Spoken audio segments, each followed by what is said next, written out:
Good morning, good afternoon, and good evening, FemTech friends and communities. Welcome to this 5th kickoff conference of Tech4Eva. I'm very glad to see many of you here in this room and also connect with us online. As many of you are aware, Tech4Eva is an accelerator dedicated to empower innovative FemTech startups. We offer equity-free support to selected high-potential FemTech companies to accompany them in their growth journeys. We assist them in acquiring fundings, to find customers, building partnerships, and to thrive in a very competitive marketplace. Together, we would like to introduce and implement more tech solutions to enhance women's health. Tech4Eva is a joint initiative between EPFL Innovation Park, the leading science park of Switzerland, and Groupe Mutuel, one of the major insurance companies in Switzerland. Since its inception in 2021, Tech4Eva has earned a growing visibility and established a solid reputation worldwide. And this is largely thanks to the dedication of amazing community of mentors that you have seen just before the conference. And it is also thanks to the relentless effort and hard work of core teams. So the core application of Tech4Eva has been attracting a growing number of tech companies worldwide year after year. So up to now, in our 4th course, we 765 companies from 71 countries applied to our programs, showing a growing traction of our initiatives. We are very proud to have selected and supported, accelerated 94 startup companies in the area of FemTech. They are addressing various challenges that women are facing along their lifetimes. So from menstrual health to reproductive health, from maternal health to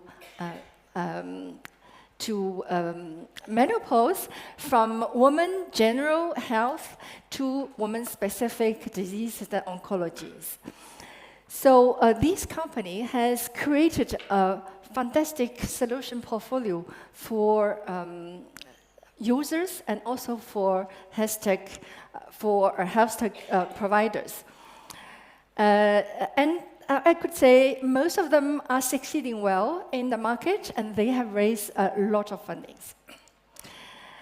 So together with this portfolio company, Tech4Eva has contributed to make a significant social impact in terms of prevention of diseases, in terms of enhancement of healthcare standard for women, and in terms of improvement of accessibility and affordability for women's health.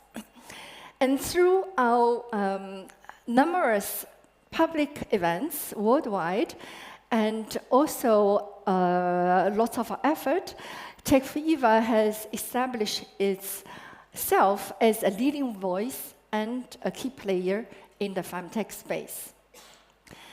Today, in this conference, we have the pleasure to review another 16 FemTech startups selected for this 2025 programs.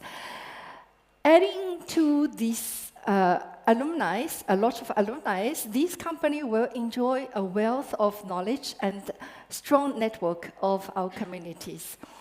And they can contribute to building even larger solution portfolios and make even bigger impact. But Tech4Eva is not merely a startup accelerator. It represents a bold vision what the FemTech innovation could be. Our initiative has demonstrated that regardless of national border, and despite of cultural difference, there is a shared commitment for advancing technology for women's health. And this is why the long-term goal of Tech4Eva is to build an international innovation platform in Switzerland that unites not only FemTech startup company, but also forward-looking research institutions, corporates, investors, governmental and regulatory bodies, so that we can join force and to advance technology for women's health and bring it to a next level. Talking about research institutions, today's conference is hosted at EPFL, Swiss Federal Institute of Technology, one of the leading university in Switzerland. And we have the privilege today to have its Vice President for Support of Strategic Initiative, Professor Stéphanie Lacour, to come here to address, to have an opening address. So Stéphanie is a leading neurotechnologist.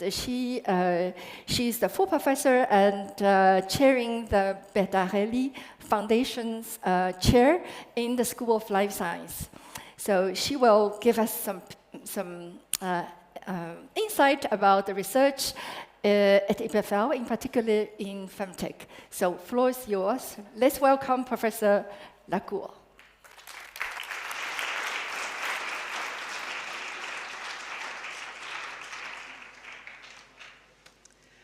All right, thank you very much, Lan, for the kind introduction, and good morning, good afternoon, good evening, everyone, here in the room and online. So it's a great pleasure to give a little overview of what EPFL is to start with. What is the type of engagement we are, in particular in the health domain. And if I can have the slides. Here we are. So what I would like to do is to give you first a quick overview of what EPFL is, and then a snapshot on some of the activities where we're conducting innovation in the health domain, and more specifically in the FemTech domain, so that we are fully also supportive of the activities supported here by Tech4Eva. So EPFL is an academic institution, one of the two federal schools from Switzerland, and we have three main missions. The first one is our role as an educator. The second mission is research, and the third one is innovation.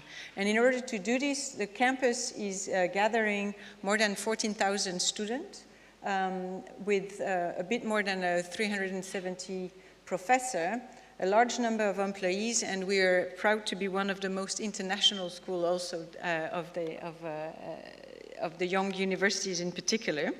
And so it makes a campus very vibrant and bringing a lot of different type of perspective on both education and research and innovation. The way the school is structured is EPFL is organized around 5 schools that cover different topics, and then 2 colleges.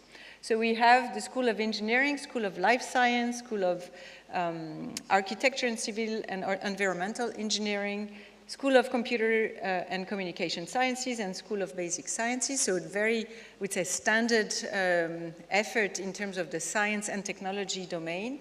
And then we have 2 colleges that are focusing on management and technology as well as humanities.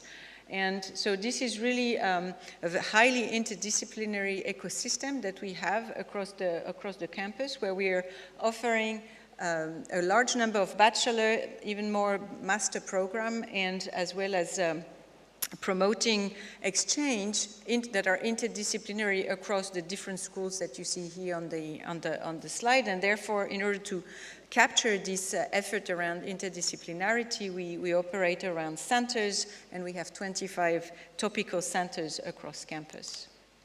I think one thing that is very important to also to understand how EPFL operates, we're not one location, we're actually a single campus, but based across 5 canton in the Swiss Romande. And so while the hub and most of the students, you will find them here in Lausanne, we have 4 campuses which are very topical in terms of the research that is being conducted on those campuses. So we have the campus in Geneva that is very much focused on neuroscience.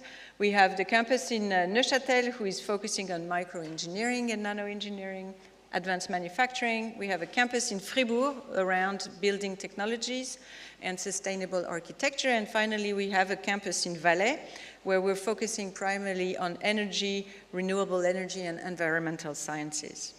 So it's a very unique ecosystem that allows us to capture also different domains of activity, leveraging what is also developed in these different cantons. And one thing that is very important at EPFL, and I'm not expecting you will read the small fonts here, but the message here is that we're a highly experimentalist university, and we rely a lot on technological infrastructure that are shared.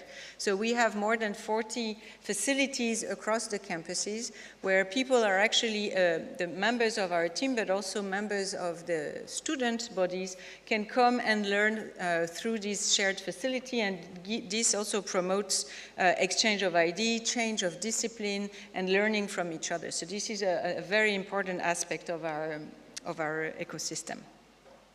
And so in terms of innovation, EPFL is also very dynamic. So here are some numbers. I will not read all of these numbers, but this is to give you a glimpse of the dynamism that we have across going from research and ideas quickly moving to business innovation and so on. So we have quite a dynamic campus on this front.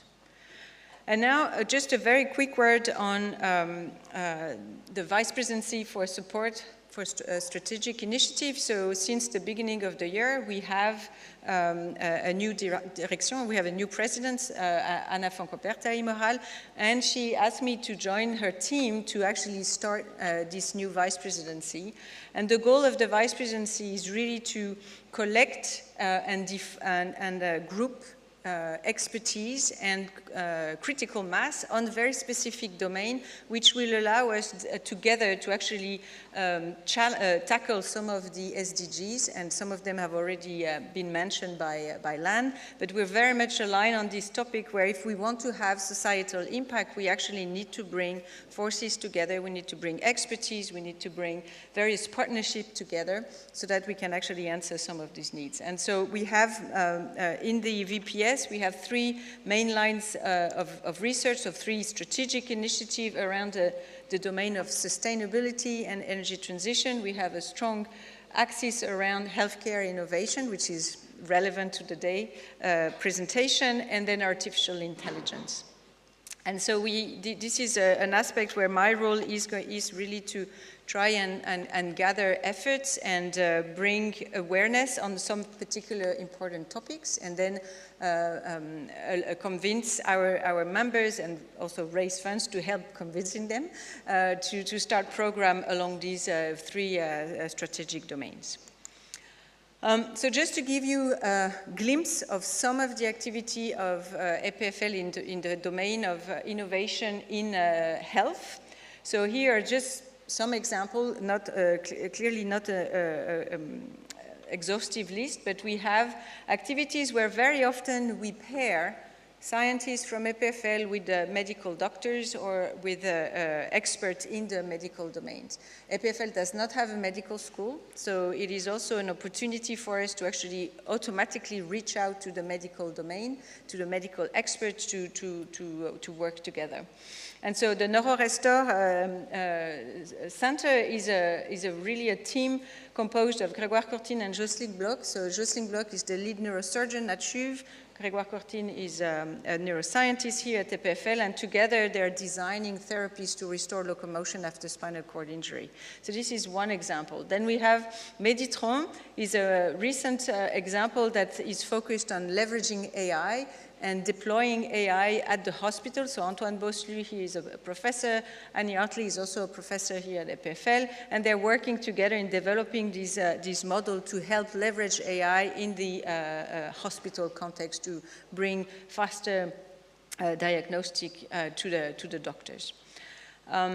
In the context of immunotherapy, and in particular immunotherapy resistance, here we have a collaboration with Li Tang, Dr. Yandus, and Miki Lin from University of Geneva and HUG, and they have been exploring how to develop particular cell therapies to understand immunotherapy. And then a final example is led by Yves Perriard and Dr. Obrist in Bern, where they're developing an artificial pump in the context of cardiac challenges. And so it's a very diverse list of topics, I would say, that really captures some of these polytechnic aspects that we have at EPFL. Now, in the FemTech domain, we have also a couple of activities, so I will not tell very much here on this topic because you will hear by the expert Catherine in a minute, but really we have strong effort in enhancing technique for diagnosis and treatment of breast cancer, and so you will know all about this, but this is quite an important and relevant approach for the Tech4Eva conference. Then another example that we have on campus for also in the FemTech domain is the work conducted by Professor Carlotta Guiducci, where she's exploring diagnostic tools for women, and in particular in the context of vaginal discharge. And so there's a startup who is also, or a spin-off who is emerging from her lab, and this is the type of research that can also emerge from our ecosystem. So preparing for this very brief introduction, I really looked also at what is going on campus. So I had these two examples, and it comes out, there's also a timely announcement where we've actually will be launching a new chair for a new junior professor in the domain of FemTech in the coming year. We haven't yet identified exactly which domain within the women's health domain, but this is a topic that is very important and has been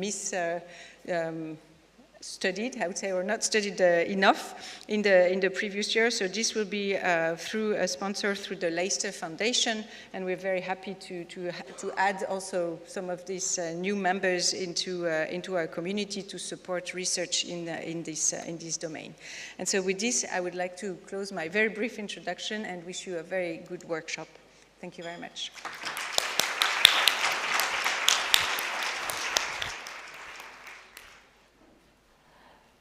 Thank you very much, Stephanie, for your very insightful talk, and also very good news that EPFL is going to launch a new chair in FemTech. We really hope that we can strengthen the partnership with EPFL, and especially to leverage on the research strength of its community of scientists to advance women's health. And today we are going to put the spotlight on a very big challenge that women are facing, the breast cancer. This is the mostly diagnosed cancer among all the women's cancer itself. So I think many of you know that 1 out of 8 women, and that is 12.5% of women, will be diagnosed with breast cancer at a certain point of their life.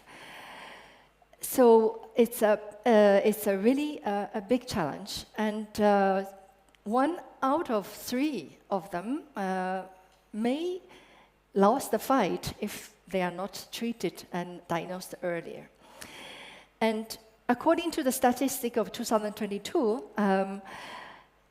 worldwide there are 760,000 of women died of cancer every year, and looks like the trend is still increasing. According to WHO statistic, it anticipates even 1.1 million women will be died from a woman cancer in 2050. Well, it's a bit scary, but we have a good news. The good news is that we can avoid all this death for women if with prevention measures, with early diagnostics, with enhanced treatment options.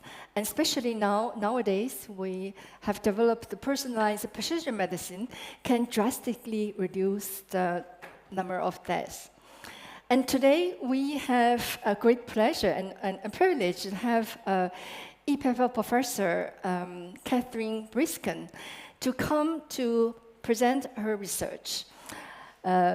Catherine is internationally well-known for her research in the area of how hormone can, from within the bodies, it can contribute development of the breast tissues and the formation of breast cancer.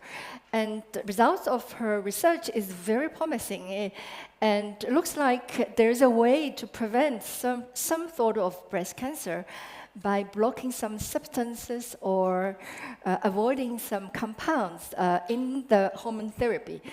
So, Professor Briskin will give us a crash course and tell us more. Now, as we are quite a lot in the room and also online, there could be a lot of questions. So I would kindly ask every one of you to scan this QR code here and take your phone out, scan this QR code, you will get to the Mentimeters. And please key in your questions during her talk. And that includes those online. Don't put your question in the chat. We would like to have an overview of all the questions. Due to the time constraints, we'll be able to answer some of the most popular questions that audience answer. Okay? Are you ready?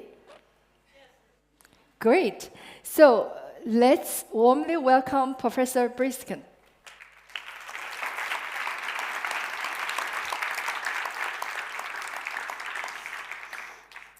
Thank you very much, and thank you for the kind introductions. So it's less than a year ago that I was invited to give the keynote lecture at the inauguration of Women's Cancer Center in Paris at Institut Curie. And that was, of course, a great pleasure to see that Macron has taken measures to do something serious about women's health. I was not so surprised that it has happened in France, given that those are Europe's revolutionaries. But I have to say, I'm very touched to see that now in good old Lausanne, we have such an event with so many people interested in FemTech and that so much is happening. I was very impressed with the introductions. So I'm going to give you a crash course on a very complex issue, which is about hormones and breast cancers. Both of them are very complex. And your point is well taken of condensing questions. If there is any urgent understanding question during my talk, don't hesitate to interrupt. And if I can just get a brief poll on how many have a biology background here. That's a minority, right? Okay, so let's see that we make this understandable, and I need to advance. So, yeah, basically, I will be showing you research done here on campus, and I have a part of my activities also in London at the Institute of Cancer Research, where I work in the division of breast cancer now. And some of this was already said by a previous speaker. We have good and bad news in this slide. You see here very recent data from the US, and it shows you that this is overall cancers, that mortality has decreased since 1975, and we can clap ourselves on the shoulders. Yeah, a lot has happened in basic and clinical research that has contributed to this success. What is more worrisome is illustrated here, incidence in different cancers, and you see that there used to be a very big gap between men and women, with men having more cancer, and it seems like women are catching up on this. And here is something more, when you divide these statistics by age, what is very worrisome is that we see here in the less than 50-year-olds that in particular there is where there is an increase in female cancer, and that's largely attributable to breast cancer, and we see more breast cancer in young women in recent years. So what can we do about this? So first of all, let's make clear that breast cancer is not just one disease, and here I'm talking you from behind the sofa, but is multiple diseases.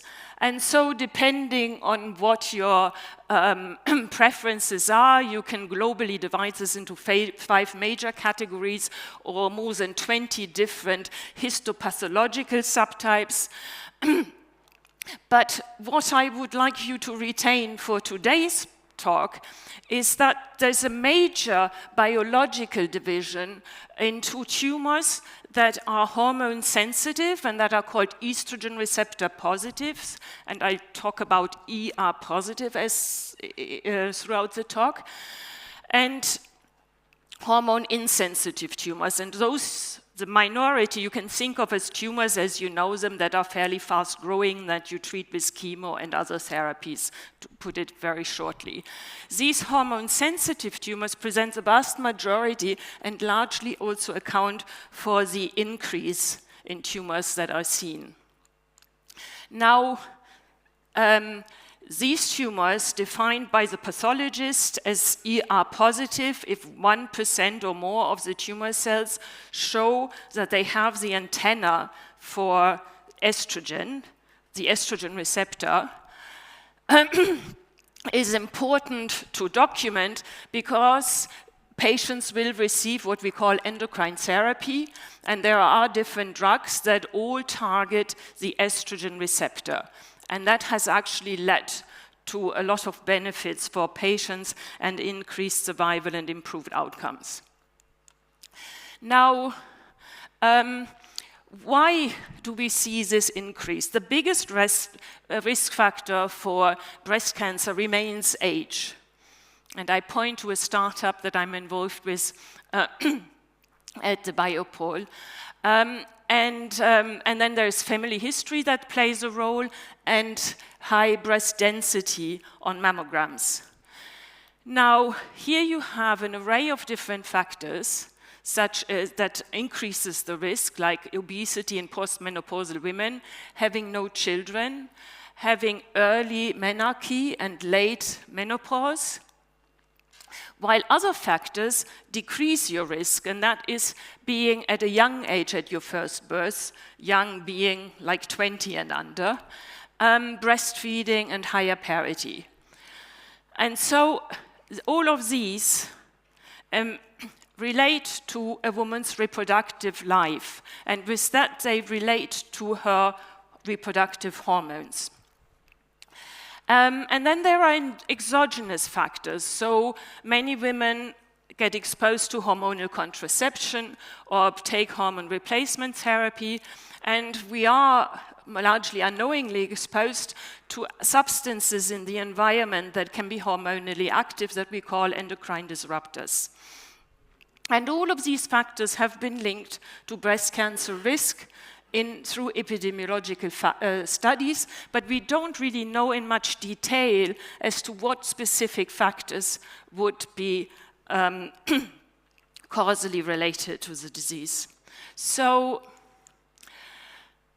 when I talk about hormones, the ones that have an impact on the breast are ovarian hormones, with the major ones being estrogen and progesterone, and then there are also small amounts of testosterone secreted by the ovaries.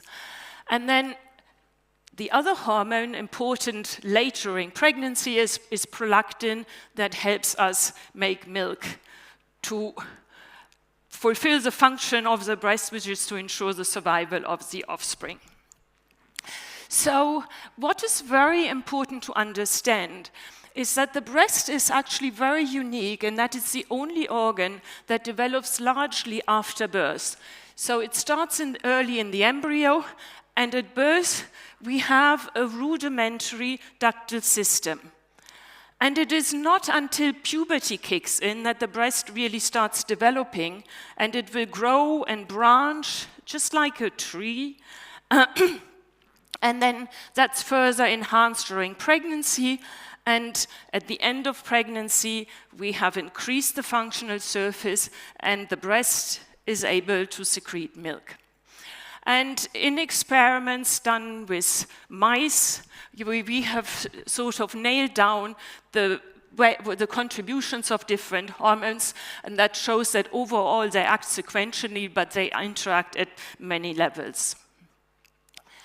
And this is a cross-section, so the human breast, and you can see that you have sort of a tree, a stem starting here, and then that branches into lobules that are embedded in fat in the human breast.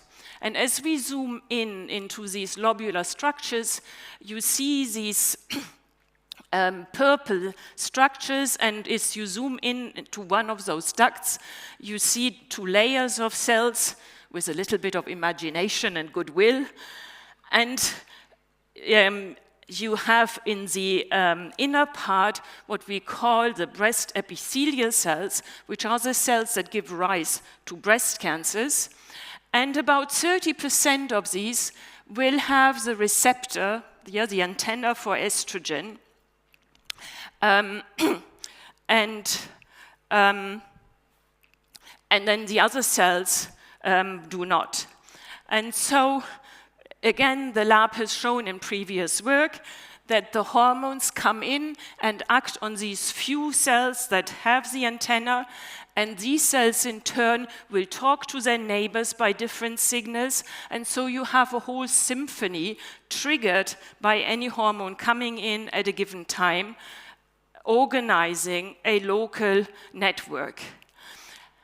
And this beautiful symphony occurs at the level of the breast epithelium, but also occurs in the body as the hormones coordinate the behavior of different tissues. Yeah, you just don't want to have a mammary gland making milk, but the baby has to grow along with it. So different tissues get different signals. And so we have a symphony occurring at multiple levels. And plus, however, yeah, we don't only have one conductor, but there's estrogen, there's progesterone, and further players. So there is an enormous complexity that ensures that everything goes smoothly when you do your reproductive job. Now, we as a researcher community, as molecular biologists and biochemists, have come a long way in understanding what happens as you drop a little bit of estrogen on a cell in culture. And this has led to the understanding that there are networks that get activated and identification of particular players, and that has helped develop some drugs that are now used successfully in the clinics. However, no matter whether a lab is in Boston, in Lausanne, or in Australia, they're all working, when they are interested in estrogen, with one cell line called MCF7 that was derived from one patient in Michigan decades ago. So in a way, all we know about estrogen signaling is what happens in that patient's tumor cells under conditions where we have no hormone at all and put a little bit of estrogen. Now, does that have much to do with what happens in your or my breast when the estrogen levels go up and down? Yeah, we have to bear in mind that that's a very simplified model system. And in fact, in the human body, you never have a single hormone. You never start from 0 to something, but you constantly have hormones around, and they just change in levels. And even on top of this menstrual cycle, they can oscillate during the day. So, in fact, clinically, the situation is much more complex. And so, when we think about the problem, that if we want to understand what do the hormones do to get a normal breast epithelial cell to make a carcinoma that then goes on to invade and goes on to metastasize to different organs, it turns out that when it comes to hormone-sensitive breast cancer, we were not really able to study this because we lacked models. And when you make tumors in mice, they're not hormone responsive, and they grow very fast. And so this is something that my lab helped change by setting up a pipeline where we go and collect tissue, be it normal breast tissue or estrogen receptor positive breast cancer samples at surgeries done at the CHUV or within the réseau lausannois du sein. And we take these little pieces of tissue to the lab, dissociate them to single cells, genetically manipulate them with viruses so that we can put some genes that make them visible for us into them. And then these cells are injected into the teats, into the nipples of mice that are immunocompromised. And since we've put in some markers, we can follow them as they grow in the mice. And here you see when we put normal breast epithelial cells, they slowly grow in the milk ducts of the mice. And this is what such an experiment looks like. Here you have a stained mammary gland from a mouse. You see the nice milk ducts. And if you look carefully, you can see that some of the milk ducts are distended, and we know that's where the human cells are. And we can see that the human cells have spread very nicely because only the human cells carry a fluorescent gene. So what was very important was to see whether when we have these cells growing in the mice, whether they still respond to hormones. And that's shown here, where you see with the green outline the human cells. And you can see that these human cells have, what I've shown you before, a patchy expression of the different hormone receptors. So some cells have the estrogen, the progesterone, and the androgen receptors, and other cells don't. And in this fun experiment, where Celine, a former graduate student, got one of those mice that she had injected with human cells pregnant, she observed that the human cells that you see here in brown make milk just like the mouse cells do. So, with this approach, by putting the human cells inside the mouse, we have created a humanized mouse that allows us now to see what is the effect on different hormones on normal and malignant human breast cells. And of course, it takes a whole team and enthusiastic, young and bright students to get this to work. And in the end now we are very excited because we are now in a position to study the whole process of breast cancer development in a system that is not perfectly close to the human breast, but very close. And so by taking different patients, we can also see differences between individuals and so forth. So, having shown that the normal cells behave as they should within the mouse, we went on to ask a question about hormonal contraception. So we know from epidemiology that being on contraception increases transiently breast cancer risk. Now, both doctors and pharma have optimized hormonal contraceptives with regards to the risk of them causing thrombi or emboli. Nobody wants a young lady to have those issues. But when it comes to breast cancer, you really can't get much fame if you try and address whether taking a hormonal contraceptive of this sort or the other sort is going to get you increased breast cancer in 30 years from now. And in fact, in the pill, you always have a progestin in the form of a millipill, or the combined hormonal contraceptive have an estrogen and a progestin. And so we did a very simple experiment, which only took 4 years because of all the samples involved in this, where we simply asked, what is the effect of the most common progestins that women take in Switzerland on the growth of the breast epithelium? And you see that there's one group where the curves don't differ very much. And then there is the other group where they go apart. And so in fact, these progestins increase the growth of the normal breast epithelium.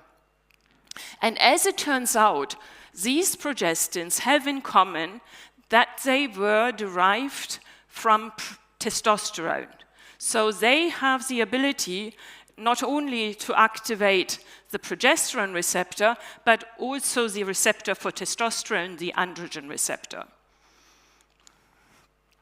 And so a simple experiment like this, with a mouse with these humanized breasts, if you wish, testing different substances, shows that there is this difference between the non- or anti-androgenic progestins and the androgenic, and at the end, when you do a longer stimulation, you can actually visually see the effect of these.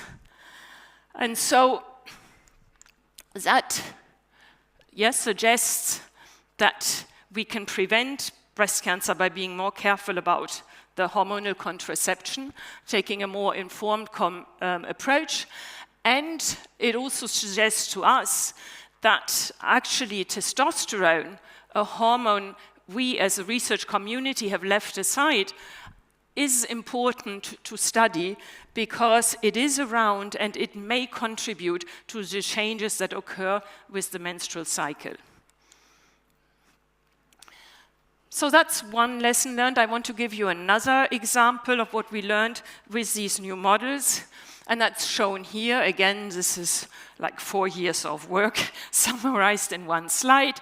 And it shows you, so we have the first estrogen receptor positive tumors now growing in mice, and it takes a lot of time to go from a small biopsy to expanding it in mice and being able to test different conditions. And you can see that each time when they are exposed to estrogen, progesterone, or the two combined, the response is different. It's illustrated here. You have these different patients, and none is like the other. And this and follow-up studies have really made us realize how very different each single tumor is. And so it is important to understand how to think about personalizing therapies. And currently, again, we are targeting exclusively the estrogen receptor, but the sensitivities to other hormones play into this. And this is something we should consider and adjust more properly to individual women.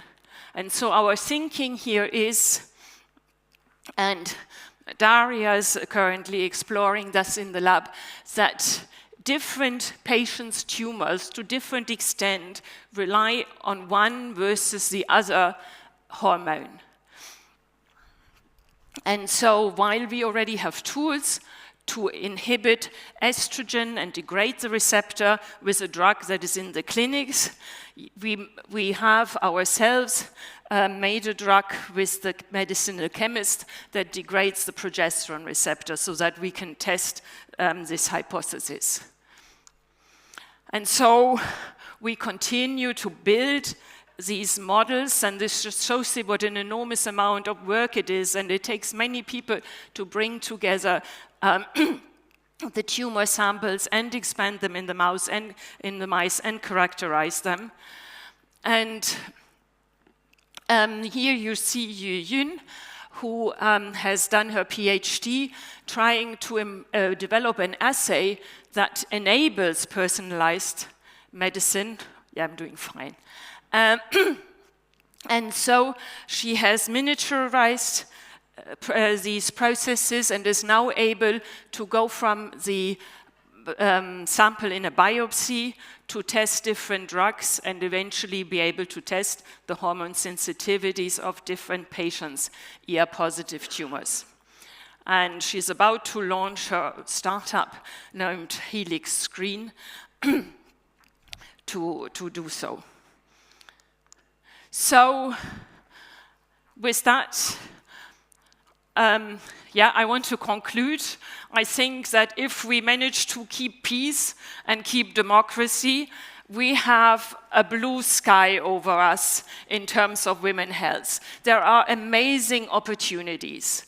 Yes, so far, these complexities that I've tried to illustrate a little bit about the different hormones have been daunting. But now we have tools to study them. We have models to address important questions. And data science has revolutionized our possibilities, and AI is increasingly transforming medical practice. So yes, it's time now to get at these complex questions. Yeah, and it's been a little bit sort of sitting in between chairs, these issues. In medicine, it's the gynecologist who knows about a woman's reproductive system. But the breast cancer comes a long time later.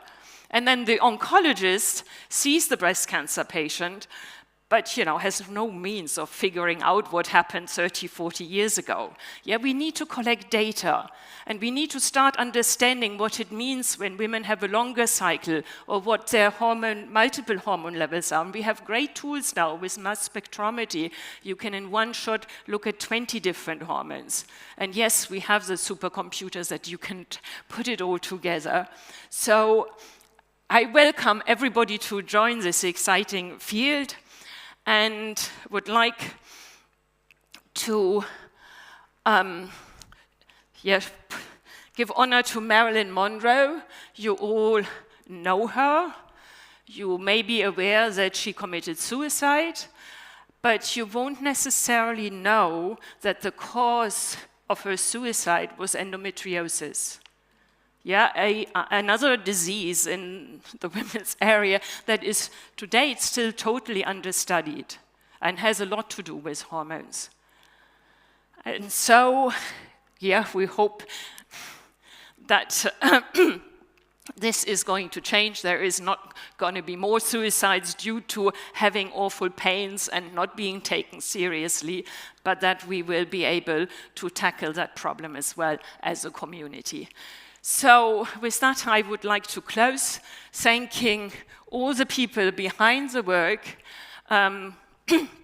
which I sort of just briefly illustrated here in Lausanne and in London. And then there's many very important clinical collaborators and other studies that are ongoing, sources of funding. And if you're interested in cancer prevention, contact us. And I thank you very much for your attention.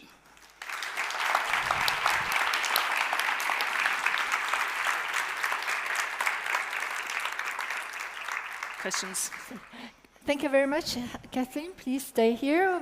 We may have some questions. So, her talk makes us think that the complexity of women's health, it takes years of research before being able to translate this research to results for women's health. And we have Mathilde. She looked into all the questions you may key in the Mentimeters. So, yes, what is the most burning question of the audience? We have many questions, but I start with one which relates to your last comment on Marilyn Monroe. The question is, has your research showed any correlation between breast cancer and hormone-related diseases, such as endometriosis, for example? So I have to say that my research has been very focused on the breast epithelium, which kept kept me busy as it was. Yeah, we don't really study patient histories. This is more something for epidemiologists to address. I have been watching the literature and not seen any clear connection between either there's also polycystic ovarian syndrome and endometriosis. Maybe Halil knows more about that. I think there's a connection. Yeah, so no connection, it seems. Okay, so next question. Is it possible that the increase of cancer incident in women is linked to the fact that more women are having regular checkups, or that there is better and earlier detection? Yes, that played a role, but this is sort of an effect that came more like, what is it now, 30 or 40 years ago when mammography screens were introduced. We saw an increase a strong increase in breast cancer incidence with that, with sort of many more earlier tumors being detected.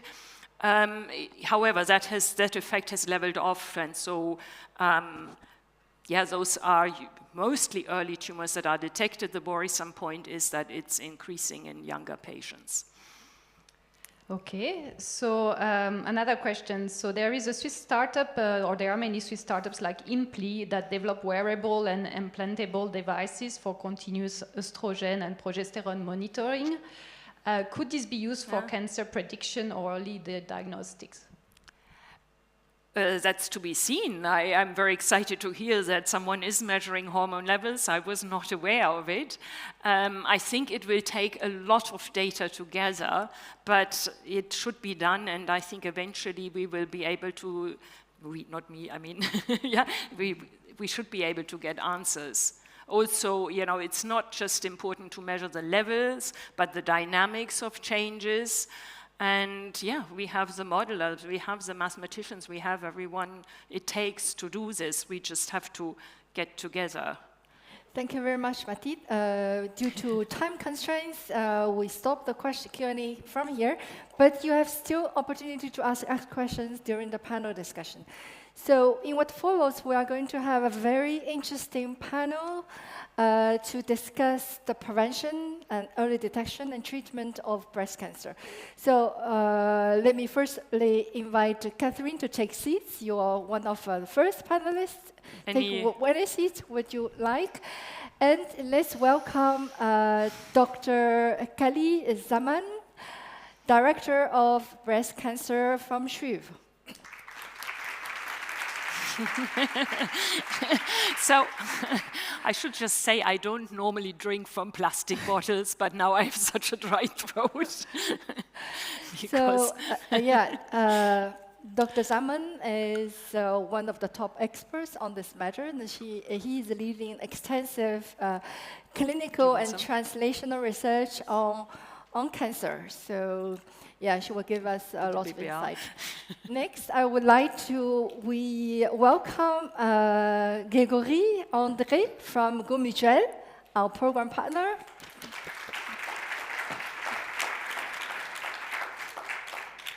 Grégory has been developing a very interesting insurance product to support women for the prevention of breast cancer, and also has a very interesting insight about this topic.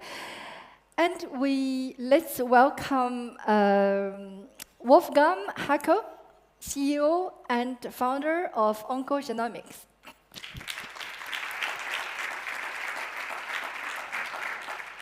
Wolfgang is going to present a little bit his startup company. He's one of the Tech4Eva alumni, and his startups is in personalized oncology for treatment of breast cancer. Now, last but not least, let's welcome Anna Soderlin from Go Mutuel. So Anna, she is a passionate advocate for women's health, and she's been involved in our Tech4Eva initiative at the right beginning. And now she's leading the Tech4Eva club within Go Mutuel. They motivate, engage women employees through talks and events, and for their well-being in the company. Now, Anna, you have 30 minutes to animate this very interesting panel and to guide us through this very interesting topic of breast cancer prevention, treatment, diagnostic, etc. Floor is yours. Thank you very much, and thank you very much, panelists, for being here with us today. I must say, when I was looking at the questions in Mentimeter, I felt like many of you in the audience, we have a lot of questions following this talk. So I will try to really make it interactive, to bring in the questions that I saw that we didn't have time to make sure that we really try to answer as much as possible. But before we dive into questions and discussions, I propose we make a first little introduction round to let us know what really brought you to the breast cancer field or topic. So I will let you actually, Catherine, start. Like, how come that your research started there? It was not so planned. I started my postdoc at MIT at the time when it was ripe to look at a particular organ for a cancer, to get into the more specific, organ-specific questions. And it was actually at the time when Nancy Reagan had been vocal about her breast cancer and when money started going into breast cancer research. So my lab had chose the breast cancer as an example. And well, I started working on the mammary gland with mice and realized that it's a very beautiful experimental system, given that it's an organ where you can study in the adult the development. And so I started as a developmental biologist, and it's been a fascinating organ, and I have later on moved more into the human and the translational aspects of breast cancer research, really. Well, that's great to hear, and to hear that what now I find so fascinating, there were some bit randomness in the beginning that took you there. Totally. The worst thing is that I had to learn so much about the menstrual cycle. I felt that was so boring as a student. But that's how it goes. Moving on to you, Khalil Saman. What's your story? So it was also not planned. So the head of breast cancer left in CHUV, and I was chef de clinic at that time. Then I took the work and started, and then I had some projects. It was fascinating. I did more and more. And finally, I stayed in breast and developed projects. And finally, it's my work. That's great. And for you, Gregory? Yes, thank you.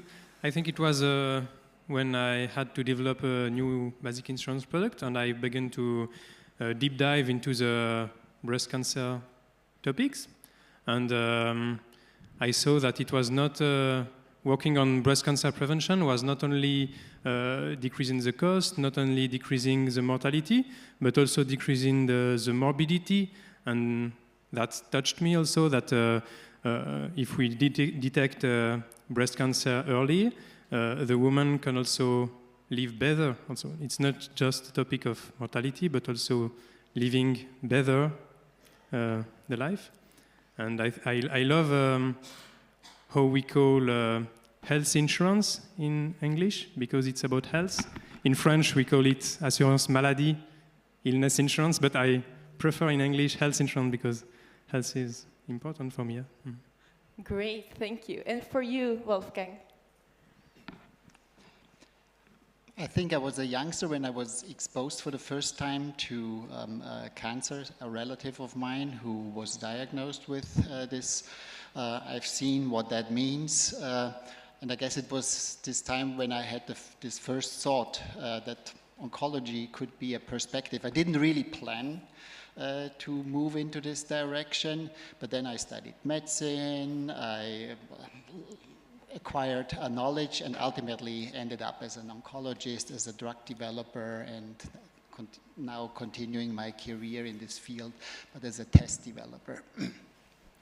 Well, it's great to have you all here. And I will actually start off with one of the questions coming in from the chat. So we talked about the hormonal contraception impact on eventual breast cancer risk. So we are many women here in the audience, and I saw one question that was posted, what about when renewing contraception? And what is the kind of message that the women in the audience should keep in mind based on what you know in your research? Well, we would currently think that you want to carefully look at which hormonal contraceptive you take. Yeah, we know also that it's not so good to start early. The advice is not to start before 18, but that can be difficult. So you should look carefully at the compound and make sure you're taking a progestin that is not androgenic, and the list is published. So that's thank you. At current level of knowledge. Thank you very much. Another question that came in was, when should one actually start to do the mammograms? So, Gregory, maybe you could explain us a little bit, how does the breast cancer prevention programs work today here in Switzerland? So, in Switzerland, it's special because there is 26 cantons and different program in every canton. So there is not a program in every canton. So, for example, in canton of Zurich, there is no program for breast cancer detection. In French-speaking canton, there is a program in all the French-speaking cantons, so it's better here. But it's different in all cantons. But what is similar is that it begins at the age of 50 in Switzerland. In other countries, it's early. Approximately 23% of breast cancer begin before 50 years old. So some countries choose to begin early, but in Switzerland we begin at the age of 50 until the age of 69 or 74. It depends on the canton. And in fast every canton, if a woman is more than 74, she can choose to continue if she wants, but she has to ask. Just in Valais, it's not possible, but in other cantons, it's possible. And another particularity is that it's free from deductible. So in the canton where there is a program, the women don't have to pay anything, so just 10%, so it's not a lot. So it's free of deductible, and yeah. I must say, for me, it sounds rather complicated. And it sounds like there is a lot of different rules, a lot of different numbers, where actually all women just want to get the best care, of course. What is roughly the percentage of women going through these prevention programs? So the numbers show that approximately in the canton where there is a breast cancer detection program, approximately 50% of the women who could take part of the program take part of it. So that shows that it's not only a matter of money, even if it's free or if you have to pay fast nothing.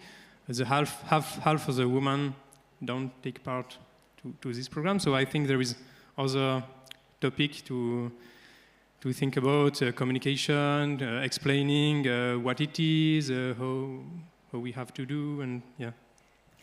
So when we pre-talked a bit this panel, you also told me about your personal passion into this, and you really tried to develop, and now there is a product, there is a solution in place. Maybe you can tell us a little bit more about that.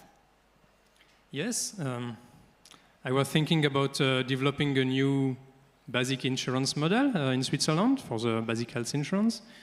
And so I was thinking about what to do, and I had some propositions. Someone told me maybe we could say that in this model, it would be mandatory for all the women to do the screenings. And okay, I'm not very fan for really mandatory things, so I thought differently, and I thought it would be good to develop a basic health insurance model where the breast cancer detection would be free of deductible for all the women in the whole Switzerland, in all cantons, and at all ages. And that's what we did with PrimaFlex, so this basic health insurance model that we launched in 2023. So the women that choose this model in basic health insurance can make the breast cancer detection regardless of where they live or the age without deductible, and I think that can help a lot of women to do the step. But as I told before, I think money is not everything, because as we saw, half of the people only do this in the canton.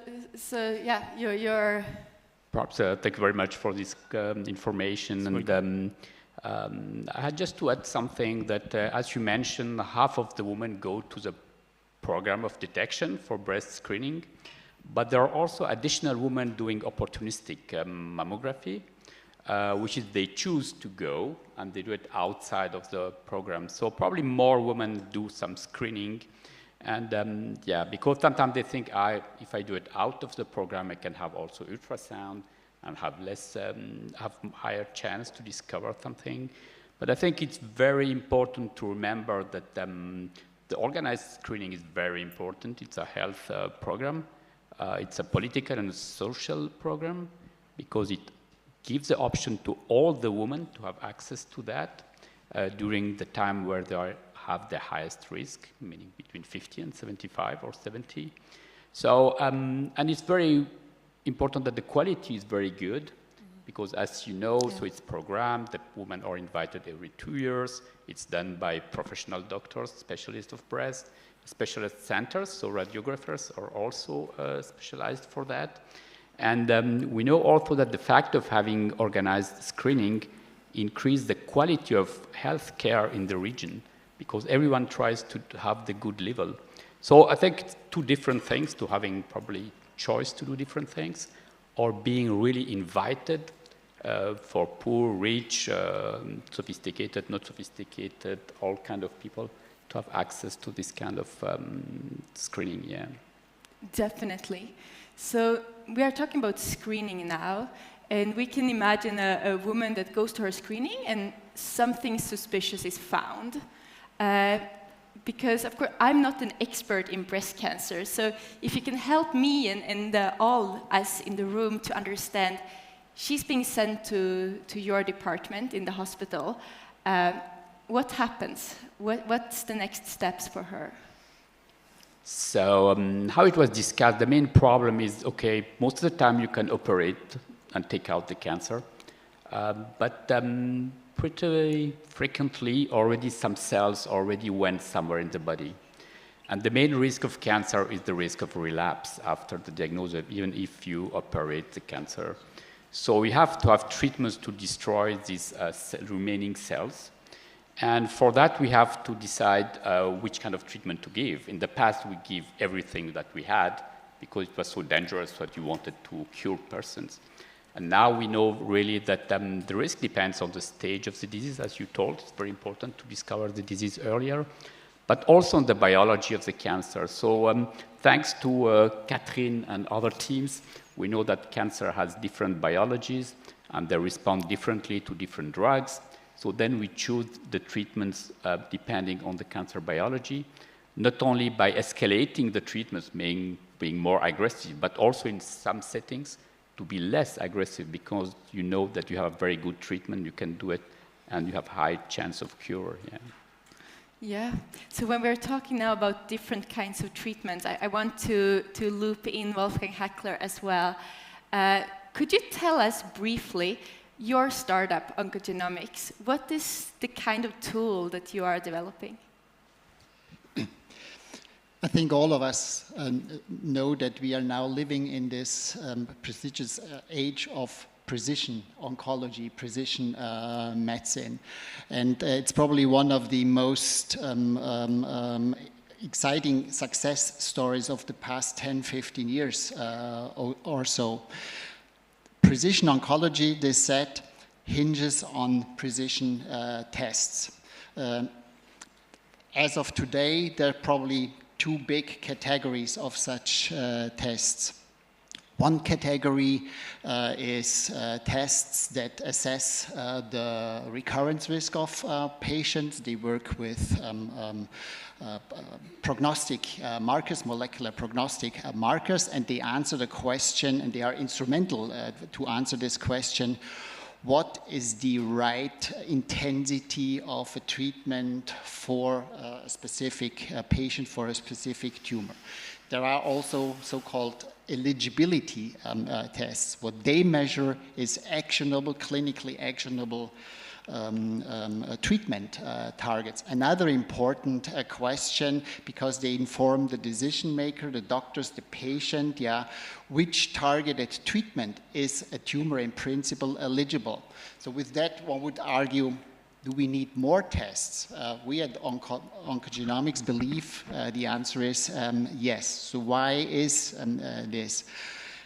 These two test categories, they provide instrumental and important information, but they have the flaw that they can't tell the answer before treatment start whether a treatment will also work. In order to find out, you got to do the clinical experiment, so to speak. And this is where our solution, Prediction Star, comes in.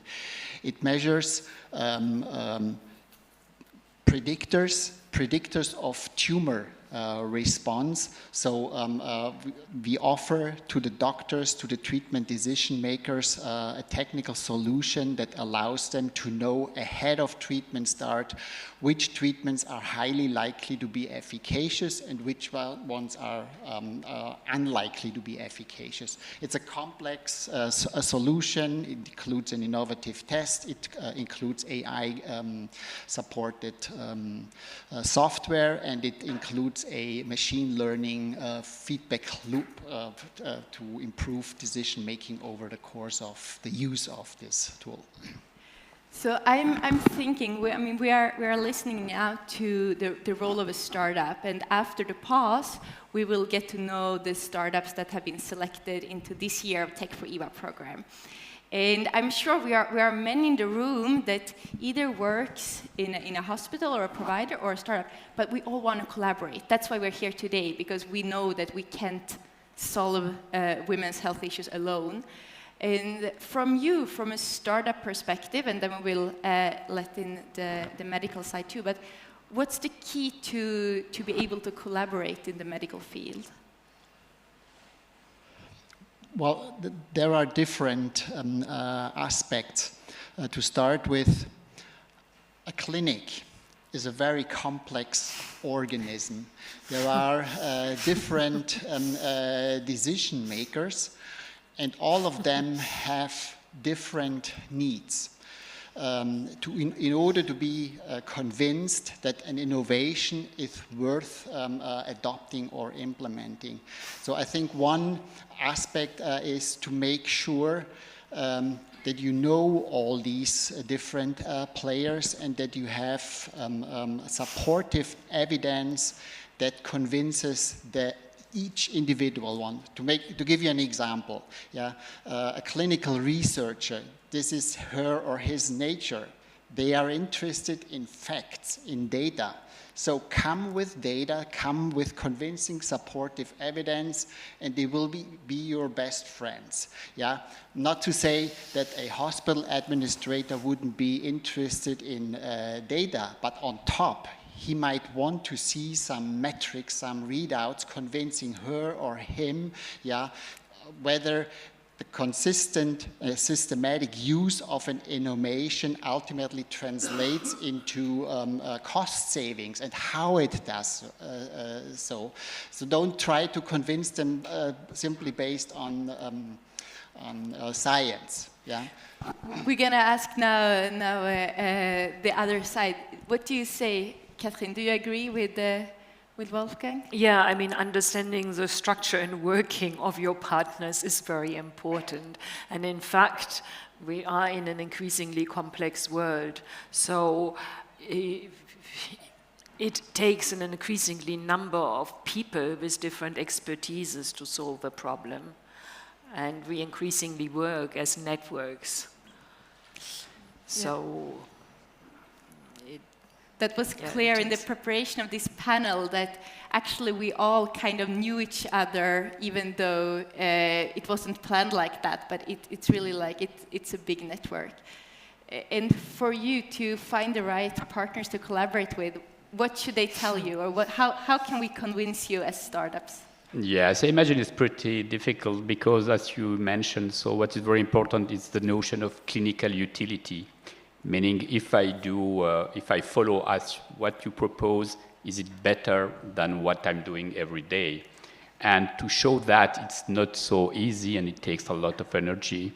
That's why sometimes you need trials with 6,000 patients to be treated in a way that you propose and a way that we do, then to show that we see the difference. And the main challenge is perhaps today to see, could we do it with smaller trials, or having a so strong impact that you can show it with smaller number of patients, for example. And this is a lot of work, sure, yeah. So I was given 30 minutes to start a panel, and unfortunately we are soon there. But I have one last topic to touch upon, and then we will open up for a few questions and then make a final round. So we've been talking about diagnostics, about screening, about treatment, but it's important to remember that we are also having ladies that go through all these steps with the information that their cancer cannot be treated in the sense that it can disappear, but she will have to live with the cancer. So does anyone of you in the panel have a message to these ladies? Like, what do you see in the clinic today with regards to them? Yeah, this is very important because sometimes we think we do extraordinary things, and when you talk to the patient, they tell, okay. But for me, that is not good because my quality of life is worse. So that's why we are working with associations of patients and women. And there is a notion of patients' knowledge, because with time they learn also a lot, and they have something.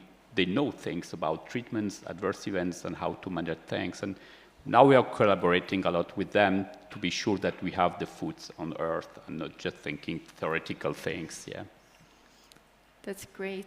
So we will go back now to another kind of feats on earth, but to the questions from the audience. And Mathilde, if you have one or two before our time is out. Yes, we have many questions again. So maybe the first one says, could we imagine a future in which women could have hormonal profile detection to build ultra-personalized prevention plans? There was a bit the same question also with genetic mutation testing and how it can help personalize things. So who in the panel feels ready to answer that? Maybe you, Catherine? Exactly. So I think that is the vision, that this will become possible. But we are at the very starting point. So, as it is now, this my PrEPs study, yeah, looking at, because currently screening is based on age mainly, as you showed, is one of the most important factors. But there's also breast density, family history, and genetics. And they do this very large study with something like 85,000 patients, women, sorry. And they are assessing if you include all these factors, could you choose the frequency of breast screening, for example, for women? Low risk, you do less, and high risk, you do more. And if this could be better than what we are doing today, only based on age, for example, yeah. And perhaps, Katrin, is there a relationship between cancer and the quantity of hormone that you have in your body, or it's more all this mix of hormones playing and difficult to know just based on the quantity? Yeah, so this is what I tried a little bit, to invoke this image of a symphony. So, when everything is working orderly, you have the beauty of the music, and as you put perturbers into the system, it will disrupt it. Now there, as a rule of thumb, but then, it's also a complex system, it can adjust to many things, but as a rule of thumb, the earlier we interfere with it, the more dangerous it is. So, we had a big experiment many, many years back when women were given a drug called diacylvestrol, which is a very strong estrogen during pregnancy. under this. This was before we had clinical trials. It was assumed that this is preventing abortion. And we saw many, many years later that taking this high-dose estrogen during pregnancy resulted in a very rare tumor occurring in young women called a vaginal clear cell carcinoma that you typically see just in 60-year-olds where it is rare. And it occurred in multiple teenagers, and the link was quickly made from this perturbation to that particular cancer type. And we now know that as these women were then followed, who had exposures in utero, that they also have increased breast cancer risk. So we know that perturbing hormones already in utero can confer breast cancer risk. Now figuring out what is going on now when we have so many substances at low dose and you don't know when you are exposed is a very, very daunting task. And so we have plenty of more questions, but unfortunately we will slowly have to wrap up. But for all of you in the room, there will be an apéro in the end of the event. So I suggest just take note of your questions, and you will have the chance to discuss them more later on. So to wrap up this panel today, there is this saying that it's very easy to overestimate what can be achieved in a year, but to underestimate what can be achieved in 10 years. So if we imagine ourselves sitting here in Lausanne in 2035, and you look into your crystal ball or in your cup of coffee or whatever you may do to look into the future, what do you hope to find? Where do you think we are in 10 years from now? I'll leave it free for anyone to start. I can begin. Okay, so in 10 years, I think maybe a national program in all Switzerland, which would be the same for all of the women, maybe beginning at the age of 40, and also considering other risk factors, as Dr. Zaman told us, the breast density, for instance, and not only to adjust the frequency of the breast screening, but also the technique, because if you only do a mammogram every 2 years for all the women, if you have a woman with a high breast density, to detect a cancer in a mammogram for a high breast density is like detecting some Tipex on this chair. Like if you want to see something white on something white, it's difficult. And there is other techniques also that could be more good. No? So, yeah, that's my wish. Great, thanks. If I could add from the test developer perspective, I think we have today already very good evidence that the fate of a cancer is already predetermined from the very beginning. So essentially, the initial pre-malign cancer cell carries all the information that makes it a aggressive tumor or a less aggressive tumor. So what I see ahead of in my what I see is a test that captures these biologic differences as an approach to triage patients according to their tumor's biology, with the aim of offering them the best possible treatments as early as possible, because we know if you for some reason you start suboptimal, that means that the patient has to come back, the patient has to be switched and swapped to another treatment. And this is loss in time, which you never can catch up later on.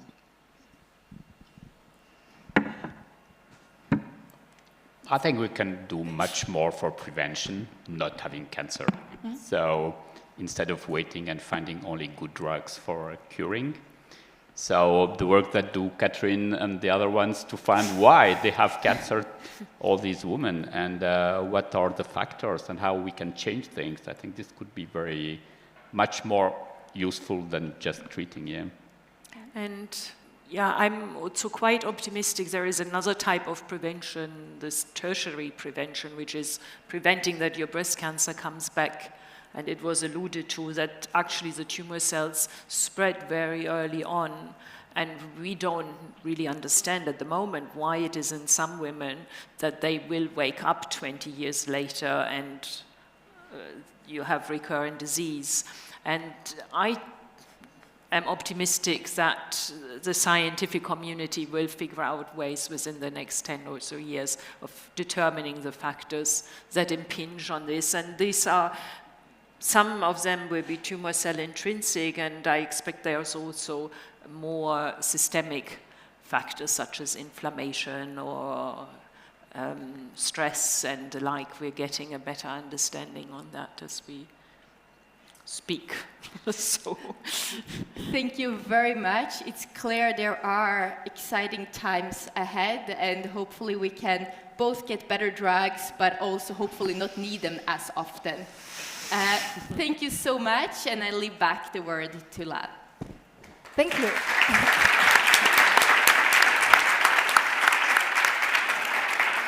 Thank you very much, all the panelists, and thank you, Anna, for interesting moderations. And I think we all get a very insightful view of how to prevent, treat, and also live with cancer. Thank you all. Now,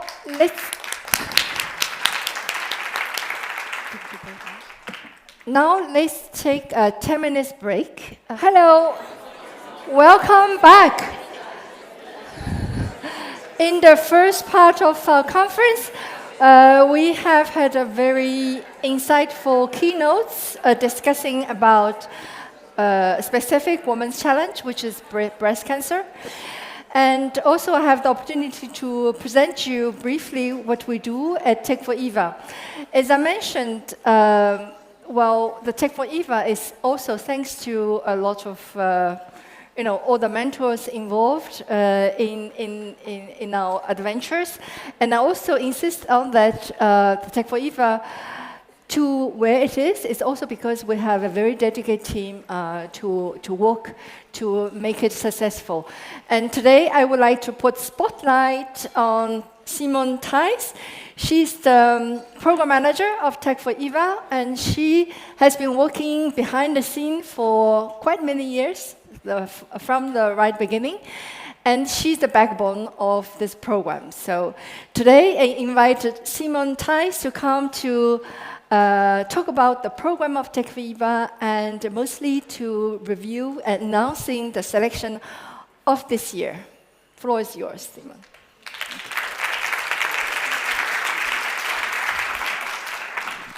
Thank you, Lan. So now we come to the most exciting part of the afternoon. Well, at least I think that, because I work with the startups on a daily basis.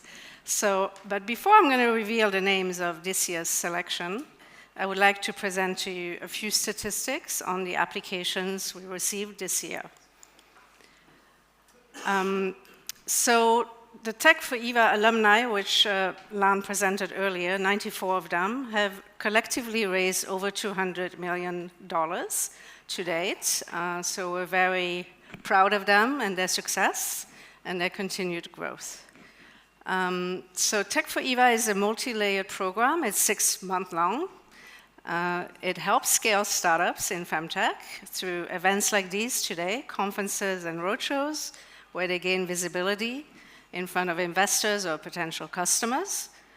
We have thematic workshops, as well as ad hoc mentoring that is adapted to their needs and challenges. Every year, the startups have a little bit different of challenges. And then finally, we also have built a great community of like-minded people like yourselves today that they can rely on. So this year, we had 195 applicants from 42 countries. This clearly shows and is a testament that there is a need for more support globally for startups in FemTech. Predominantly, the applications came from the European continent, as you can see on the map, as well as North America and Global South regions. So this year, the areas of the women's health that we received applications from were majority from maternal health, reproductive health, also general wellness and well-being, women-specific diseases that affect many, as well as oncology. Sorry. In terms of FemTech solution types, you can see here a majority, as per last year's trends, come from consumer products, diagnostics, mobile apps, as well as AI services. In terms of company development stage, this year, again, we had more growth stage applicants, meaning they either had a viable product already in place, a prototype, or were showing revenues. And now, without further ado, I'd like to present the 16 selected startups from 11 countries, and we should celebrate them, so how about a round of applause?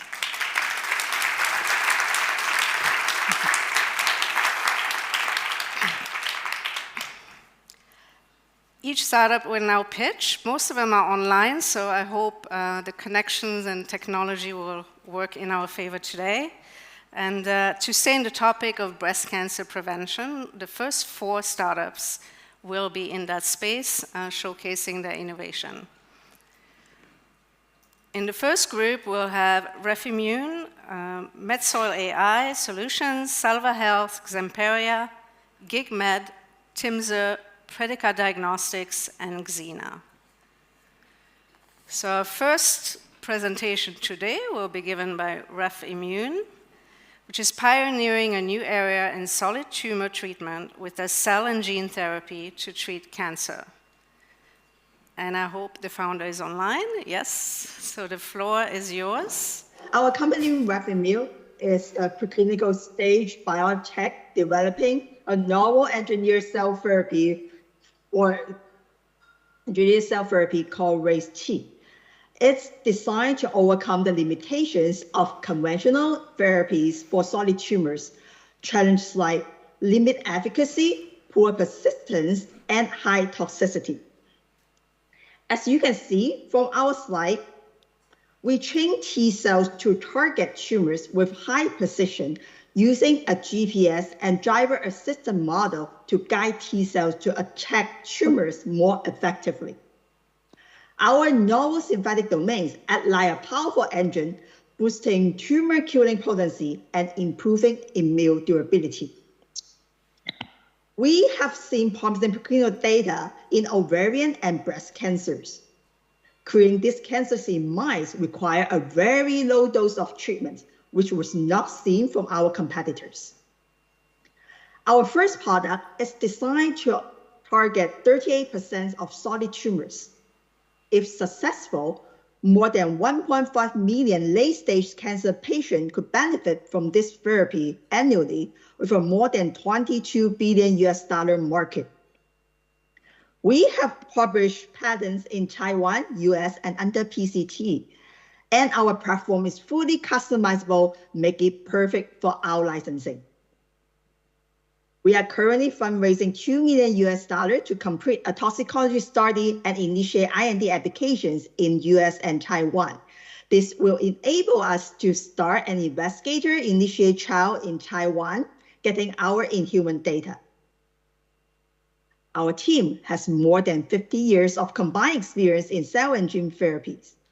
Our founder, CEO Mingwei Chen, have been involved in Novartis' first engineered cell therapy product. We have taken therapy from bench to bedside, and we are ready to do it again with even greater impact. We're excited to start our journey with Tech4Eva, and we look forward to learning, growing, and collaborating with all of you. Thank you so much again for this opportunity.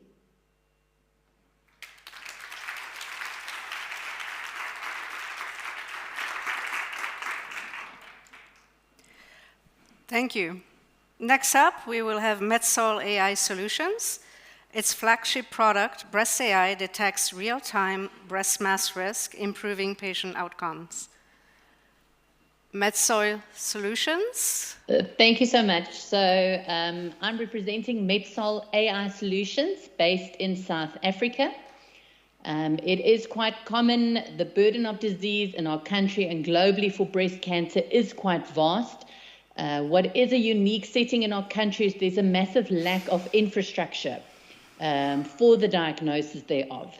And this is where we have developed a point-of-care mobile ultrasound solution with built-in AI and deep machine learning capabilities, able to provide real-time risk prediction of a mass during real-time scanning. It's also currently being used to assess the reduction in risk during neoadjuvant chemotherapy treatment. Us ourselves, we provide a comprehensive AI and deep machine learning platform. We have also rolled out a second product called Wound AI, and we are also working on another liver AI product. So what's great about our algorithm is that it can be adapted to other needs in the field of imaging and diagnosis. From a competitive point of view, on the second slide, we have over 97.6% accuracy rate. This was done during our initial dataset training and validation in 2020. Our product is now commercially viable in our country. It's also being used in Zimbabwe, and we are also starting possible expansion and piloting in India. Also, a very important aspect of our product is that it's 65% more cost-effective than what's currently being used in the market. Us as a team, we have over 25 years software and over 20 years clinical experience. We also have an international IP legal firm supporting us. And how we are generating our revenue is with the markup on the hardware, the Clarius probes themselves, and then also the software being offered as software as a service. From a funding point of view, we've been able to generate funding through grants and awards of up to $125,000, but we are now actively looking for funding and expansion into the global market. Also need support from global experts on how the expansion into the global entry will be. That is us from South Africa. Thank you.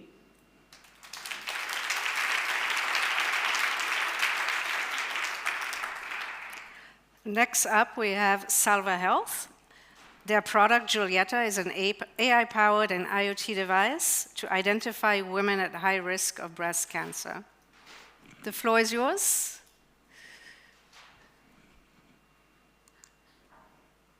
Hello, everyone. Thank you so much for the introduction. It's a very warm welcome given the context of the conference today. I'm Valentina. I'm the founder and CEO of Julieta and of Salva. We are a Colombian startup, and we are focused on breast cancer, but specifically for underserved populations. Our device is able to detect healthy and unhealthy tissue, so we can identify the women that are at risk of breast cancer and have them properly diagnosed for a proper diagnosis and treatment. On the next slide, we will see that Julieta is able to eliminate all current access barriers, offering a radiation-free and painless screening with a non-invasive and highly portable device that doesn't require specialized operators because it is powered by AI, and that can deliver results in under 5 minutes, which makes it ideal for rural clinics and community healthcare centers. And it is also cost-effective to produce, which guarantees its affordability and profitability. We have been working on this device for the past 6 years in a research alliance with one of the largest insurance companies in Latin America. We have screened over 2,500 women, achieving an 82% accuracy of our device and regulatory approval in Colombia so that we can commercially launch, which is currently what we're doing right now in Colombia and Latin America. Our expectation is also to grow Julieta across Latin America and Nigeria in this coming months, and we have a vision to expand towards more global and also to other developing countries. This device has been proven to eliminate access barriers so we can offer all women anywhere a chance to a timely diagnosis. At Salva, we created Julieta because we believe that all women deserve a chance and the opportunity to fight the battle against breast cancer on time and with dignity. Thank you.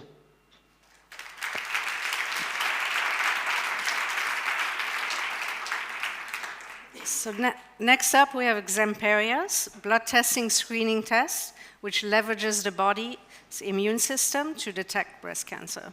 I'm Sarah Gattin, co-founder and CTO from Xemperia, and I would like to thank the opportunity to be here today to present you our company and to be part of the journey with Tech4Eva.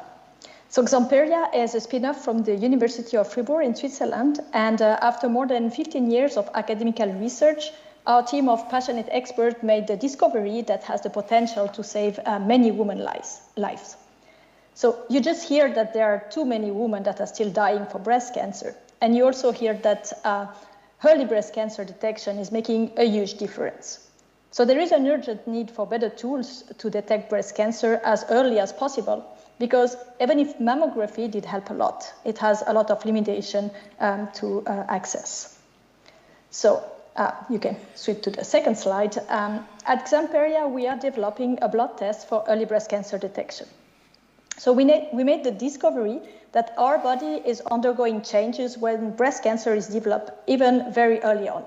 And we are able to tackle those differences by looking at the cells from our immune system that are traveling through the blood in our body, and we can see the difference between healthy donor and early breast cancer patient using a very simple technology that is PCR. And this is a very unique approach. So we are not looking at anything from the tumor directly, like we do some other competitor, but we use the natural body reaction and natural amplification of the signal to see the presence of a tumor. And this is leading to a very high accuracy. So we hope to place our test as a first step in the screening process. And at 1 year after our foundation, we are at a very exciting moment.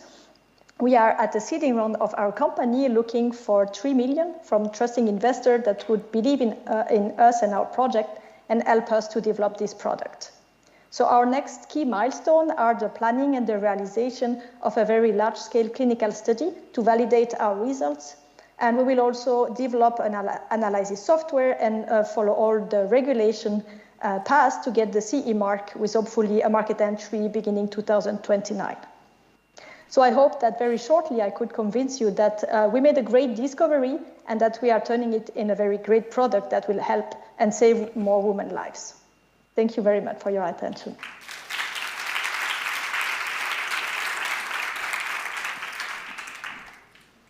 So next up, we have GeekSpace, so GeekMed. They developed a smart speculum, a digital microscopy system, and biopsy device, bringing point-of-care and diagnosis for breast and cervical cancer to underserved communities. And now we have Conrad speaking. Can you hear us? We cannot hear you. Okay, it's not working. We're going to move on to the next startup and then try to get back to you after. So if TIMSA is online, TIMSA is a non-invasive blood test. The product is called Preventix, and it detects pre-cancer lesions on cervical cancer. Terry, the floor is yours. My name is Teresa Smith. I'm the president and founder of TIMSA. And I'm proud to present TIMSA, which is a research lab specialized in women's health. Our mission is to create transformative therapies and diagnostic solutions to improve the quality of life of women around the world. One of the key areas that we have focused is on cervical cancer. That is because every year, over 300,000 women die from this disease. It is the leading cause of cancer-related deaths for women between 25 and 35 years old. Despite being 100% preventable if detected early, and 85% of mortality comes from our countries, developing countries, making it evident that the lack of proper screening and access to healthcare is the main cause for this cancer to prevail, since only 30% of women in these countries have access to timely diagnosis. Unfortunately, current methods are outdated, invasive, and unreliable. And this discomfort makes it very difficult to get access. That's why, if you change the slide, we created Preventix, a groundbreaking, non-invasive, blood-based test designed to detect cervical cancer and abnormalities on time. With patents awarded and in process in 92 countries, Preventix has the potential to transform cervical cancer screening worldwide. This test is more than just effective. It's scalable and designed especially for vulnerable populations and areas with limited access to healthcare. It breaks down cultural, religious, and personal barriers that often prevent women from seeking reproductive health services. We're backed by leading scientists and peer-reviewed research. Preventics has shown high sensitivity and reliability. And today we're working to launch the first ever affordable, scalable cervical cancer screening test. At TeamSer, we believe that where a woman lives or her circumstances should never determine her right to health. So we're not just innovating a test, we're changing the way women access to care.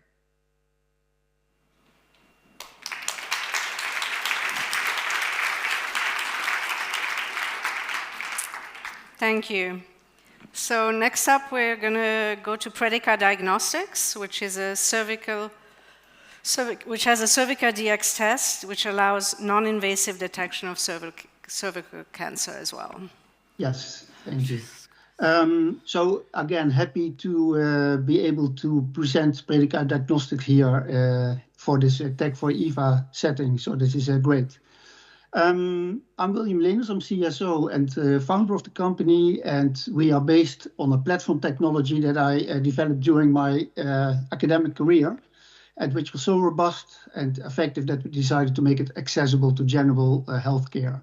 And this is the direct reason for founding Predica Diagnostics. The technique that we have focuses on sequence-based analysis of RNA, which is more informative than sequencing of DNA, which is still current practice in many fields of medicine. So as a company, we have set out our mission to build, to use this platform to build tests that can detect disease in early stage, and also to provide molecular precision diagnosis that can lead to precision medicines. And this will be a very important one, because many patients are now overtreated with medicines that are ineffective, which is a burden for the patient himself or herself and for the healthcare system as a whole. Next slide, please. So in our R&D programs, we have high interest in endometriosis. We also heard that endometriosis can even drive women to suicide, because it can be a really devastating disease, and it takes 7 years on average to diagnose this disease, and by which treatment can be started. So in a more advanced stage of development are our cervical cancer tests. We heard before about cervical cancer, about the unmet need in that. So we recently launched the HPV profiler test, which detects our HPV on RNA level and DNA level, can be used for screening. But more importantly, we are now developing the cervical DEX test, as we call it, that gives a much more precise and high specificity diagnosis. And it solves the problem that many women that are tested positive in screening systems are actually tested false positive, and those women undergo unnecessary hospital visits and treatment.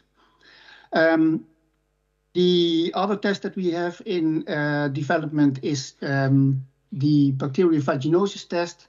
Our test can detect vaginosis with a very much higher resolution than current tests can. Can I have the next slide, please? So a bit about our team. We have a very talented team covering all aspects with next generation sequencing expertise, bioinformatic expertise, to cancer research knowledge, and cell biology and molecular biology. And now we are looking to seek 2 million for our growth of this scalable technology, also for other purposes and diagnosis in women's health. Thank you.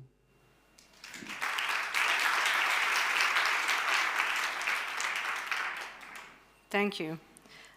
Next up, we have Xena, which is a B2B AI-powered precision surgery solution, allowing improved mapping and planning of surgeries.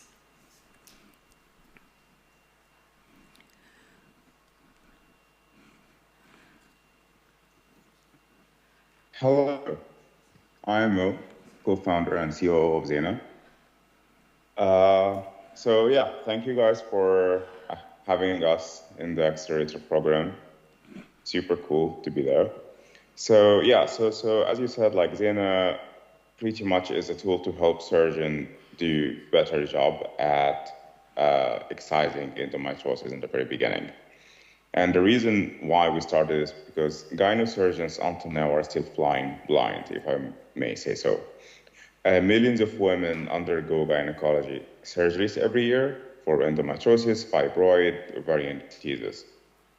But surgeons are operating with 2D grayscale MRI slices, mentally reconstructing the anatomy from fragmented images, text-based report, etc., and navigating complex structure through too tiny incisions when they do it. And the problem with that is even the best surgeons, they miss about 50% of the disease. And what does it mean? Repeat operations, which is about 50%, chronic pain, and preventable infertility. So pretty much you cannot treat really what you can't see. And that's why Zena was created, and this is how we make it possible. We convert through MRI images, as you can see here, into AI-powered 3D surgical maps. That gives surgeons the complete interactive model of disease and anatomy. They can use it in 3D format, soon in VR in order to plan surgeries, and our long-term vision is to do it in AR in order to enhance operation guidance real time. Our mapping right now, if you're a doctor, you can see from the images, it just gives the full extent of the disease, critical anatomy like nerves, vessels, which are important, and AI-guided cuts and approaches to reduce risk. Next slide, please. And yeah, and it's working so far. We are live in about 7 institutions, including 2 in the US, like Atrium, Mary Washington. We have shown so far about 91 accuracy in disease mapping of what we can detect versus what doctors can see through laparoscopy. And the number that we're really proud of is 45% of doctors have changed their surgical planning once they see our 3D models. And this happened in the most complex cases like bowel endometriosis. Our next steps are we are performing pilots and clinical studies with UCSD and other institutions in the US. In terms of the market size of what we're looking at, it's about $4 billion in the US alone in the category of gynecology surgeries. And really our ambition is to capture this market and expand into other areas to become an OS for surgeries.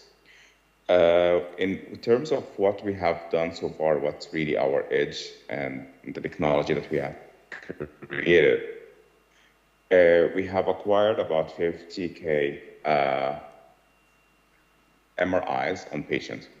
And this has really helped us to annotate and develop our model. We have created those custom AI models with radiologists in the loop in order to make sure the annotations and our model that we created is top-notch. And also our platform is designed to be zero friction, which is cloud-native, browser-based, and HIPAA compliant. In terms of next steps, our roadmap is clear. We want to give the surgeon the visual intelligence they need and wrap up this product through the acceleration program period.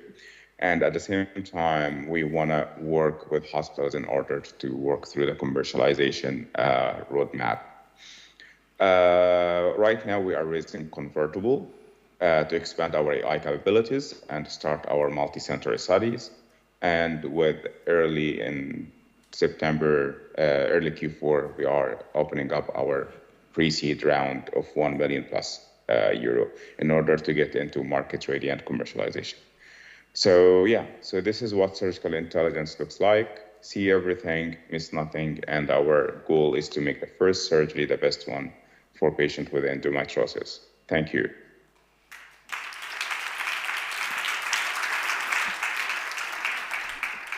Thank you, Mo. I think we're going to try our luck again with Conrad, if he's online. Yes, can you hear me this time? Oh, yes, we can hear you. Can you hear me? Yay! Yes, we can hear you. You can start your pitch. We are currently living in a world where technology breakthrough occurs every day, right? And events like going to space are no longer breaking news.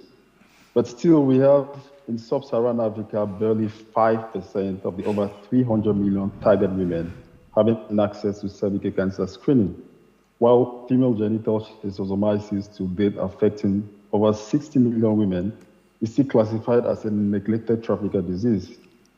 And some of the key factors that account for this high disease burden due to cervical cancer and female genital schistosomiasis in sub-Saharan Africa particularly is, first of all, linked to the critical shortage of specialized medical experts who can address this type of medical conditions. But also there is a critical lack of affordable and locally adapted medical equipment that can address such medical conditions, since we import almost all medical equipment in sub-Saharan Africa. I think the slides are supposed to be changing at this point. Perfect. So the disease burden from female genital schistosomiasis and cervical cancer are still a big problem up to this point, despite the technology advances we have every day throughout the world. Next slide, please. Perfect. So for us, this became an urgent problem to finally address with a cost-effective solution tailored for the developing world context. And we have successfully designed, developed, and deployed a proprietary smart speculum device, which combines the technologies of a colposcope and a speculum in a single portable device. It's 90% cheaper than all the imported speculums that come into Africa, and works well in every setting, particularly in rural areas where the disease burden is highest and the need is huge. And for us, this device doesn't always span to target female genital schistosomiasis and cervical cancer, but extends to target all the gynecological exams, which validates the ability for it to be easily adapted throughout every setting in sub-Saharan Africa. And so far, this device has been clinically validated to provide the most comfortable speculum examination so far. And at this point, we have a very ambitious and clear objective to reach an impact about 1 million women in a couple of years to come. And for us at this point as well, we are looking for anyone who has the same ambition, the same objective, and the same passion to impact the millions of women in sub-Saharan Africa to join us in this fight, and we can be able to bring a smile to millions of women in sub-Saharan Africa. Thank you.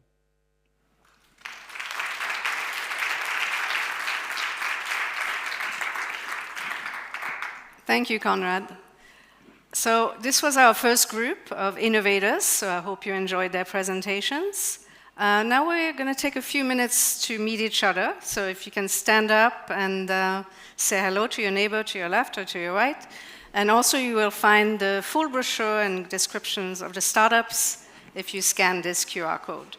So now we're going to switch gears and go back to the startups, the second group. So we'll have Woost, Oasis Care, Lyco, MoleSense, Powerly, Silata, SmartWeave, and MenoQueens presenting now. So first up will be Woost. Woost is a menstrual blood test which will revolutionize the diagnosis of conditions like polycystic ovary syndrome. The floor is yours. If you go to the next slide, please. I always felt like I had control of my own life, but there was one aspect of my life I never had control over, and that was my gynecological health. Hello everyone, my name is Melis and I'm the founder of Woost, and our mission is truly to give autonomy to women about their own health decisions. Well, I was very young when I had some symptoms, pain, irregular menstrual cycle, and my mom fought hard for me. And then I fought all the way through the German healthcare system as well as the British healthcare system during my PhD until I was finally diagnosed polycystic ovary syndrome, or PCOS. It was a label that I never heard before. I didn't understand what it was. The doctor didn't really explain it to me. But the first realization was, well, it's not just an ovarian dysfunction. It actually has a direct correlation to many life-threatening diseases like heart disease and cancer and diabetes. The second realization that I had was that I'm not alone in this. There there are so many women, millions of women, who are suffering from the consequence of these diseases without actually being diagnosed with it, so they don't even know about it. If you go to the next slide. So I had to do something about it, and that was when I founded Woost. We are developing at-home blood tests to track biomarkers in menstrual blood for an early detection of PCOS, but also for the management of the disease. So anyone can sign up to our platform, order the test online, and then collect their blood as usual. They can then perform it at home, scan it, and get instant results. So they will finally get the support they need with the channels that we've opened and then information that we have provided. Why is this so important? Well, I mean, we need regular testing, and the test that we're developing is scalable. That means it is very cheap. It doesn't need any expertise. It doesn't need high clinical equipment. So they can use it to actually track gynecological health over time. If you go to the next slide, please. For women, that is revolutionary. Why? Because women's health diseases, most of them are chronic diseases, meaning there is no really a cure. So why women evolve and age, the disease evolves. And then at the end of it, we wonder why 80% of women have autoimmune diseases or inflammatory diseases, because there's no link to it. And this is where we come in. We've built this perfect system for women wherever they go, where we go, so that they can use the test regularly all the time, but they can also track that with the digital platform. It is an AI platform that will correlate phenotypic or symptom data into actual blood data and then use it for prognosis. We are building a menstrual blood database, which is so valuable because we can identify new targets, understand the disease, and work with pharma for new therapeutic areas. We are working closely with the NHS here, so with healthcare, meaning we can incorporate our services and products into their workflows as well and building a community. So we are not just a diagnostics company. We are a company who's looking into monitoring of disease, into management, and then into prognosis of alternative diseases. Well, the overall aim of everything is that we were moving towards prevention in the future. If you go to the next slide, please. So over the last few years, we have actually started our pilot clinical study. We are collecting menstrual blood and venous blood from women who are healthy and have PCOS, which has been very eye-opening and amazing. And we also have an early stage prototype on the test, which detected the main biomarker in menstrual blood. And we are a potential partner to bring this from its stage at the moment all the way to market readiness and enter the market. They have manufacturing lines. They're already selling to major retailers in Germany and as well in the UK, which is great. And we are working on our AI system with a university here in the UK. But we are here because we want more experts, we want partners, and we want investment.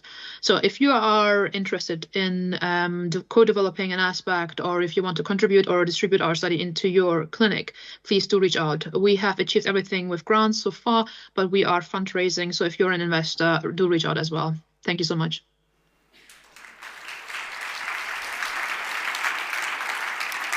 Thank you.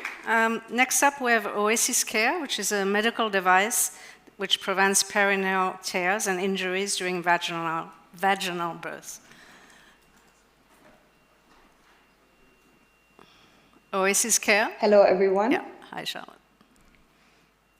Yes. Hi, everyone. My name is Charlotte, and I am the business developer of Oasis Care. And as our CEO is currently on maternity leave, I have the honor to present Oasis Care to you today. Around the globe, 85% of women that have had a vaginal birth have suffered from something called perineal tears. And perineal tears are tearing of skin, tissue, and in most cases also muscles during childbirth. But most importantly, these tears lead to a range of consequences, such as incontinence, sexual dysfunction, pelvic floor issues, and the list goes on, and they largely impact women's quality of life. At Oasis Care, we are developing a medical device to prevent these tears. So we want to do this by distributing the forces inside the vaginal canal, but also on the perineum during vaginal birth. With our current patented MVP, we have shown in preclinical testing that we can reduce tissue stress peaks, that's very difficult to say, with at least 30%. And it's developed to be highly scalable and very easily implemented in clinical practice. If we can go to the next slide, please. So even though perineal tears is a huge problem, the current solutions in the market are lacking, which leaves a large untapped market for us. We're currently focusing on our home market, Denmark, for proof of business and data generation. But after that, we actually want to go to India for large scale and impact. Currently, we're testing here in Denmark in 2 hospitals to finalize product designs and get the data necessary for our CE mark that we expect in winter 2025. At Oasis Care, we have a strong team spanning both clinical, product, and commercial. And with this team, we're currently working towards a product launch in 2026. And we're very happy to have Tech4Eva to support us through this journey. Thank you so much.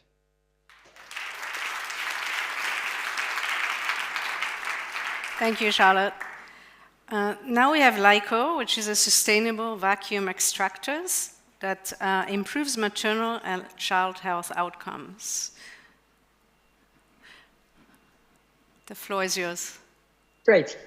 Hi, thank you for the opportunity to present here. I'm Jurtje, co-founder of LICO, and at LICO it is our vision to become the global leader in reusable medical devices for maternal and newborn health, saving lives and the planet. Next slide, please.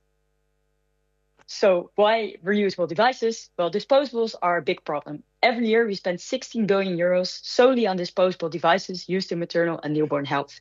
Disposables have a huge impact on the environment, contributing to 4% of our total waste stream here in the Netherlands. Moreover, they lead to a high dependency on a well-functioning supply chain, limiting access to healthcare. And to overcome this problem, we develop reusable tools. Our first tool is a vacuum extractor, which is used in complicated second stage of birth to improve outcomes for mother and child. Next slide, please. While vacuum extraction is a life-saving procedure, the current vacuum pumps are outdated. The gold standard is a disposable, with all the associated problems for environment and accessibility worldwide. And while there are reusable alternatives, they are not user nor patient-friendly. Next slide, please. And that is why we developed Vela, the first user and patient-friendly reusable vacuum pump. Vela is a simple, easy-to-use vacuum pump which can safely be reused up to 100 times, reducing cost by 25% and waste by 98%. Next slide, please. The need for Vela is endorsed by large international NGOs like UNFPA, UNICEF, and WHO. 6 Dutch hospitals have committed to purchase Vela and join our pilot study. And 16 distributors have signed letters of intent expressing their interest in selling Vela in their respective countries. Next slide, please. The LICO team is a mission-driven and ambitious team with complementary skills supported by experts in the field of obstetrics, technical development, quality assurance, and business development. Moreover, we work closely with trusted partners. Next slide, please. At this moment of time, we are raising 2 million to finalize production and CE certification, achieve first sales, and obtain initial signs of FDA approval. We already have soft commitments for 1.5 million and are in talks with multiple parties to close this round. So, do you want to join us in saving lives and planet? Please let me know.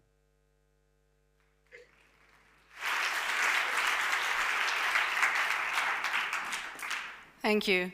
Now I have the pleasure to welcome a founder CEO here in the room. MolSense, Molecular Variables Redefines Maternal Care. Can you come up to the stage? Yeah. Either uses the microphone or the podium. Yeah. Hello, everyone. So today we have seen and we have discussed a lot about prevention, about personalized medicine, a lot also about hormones and about inflammation.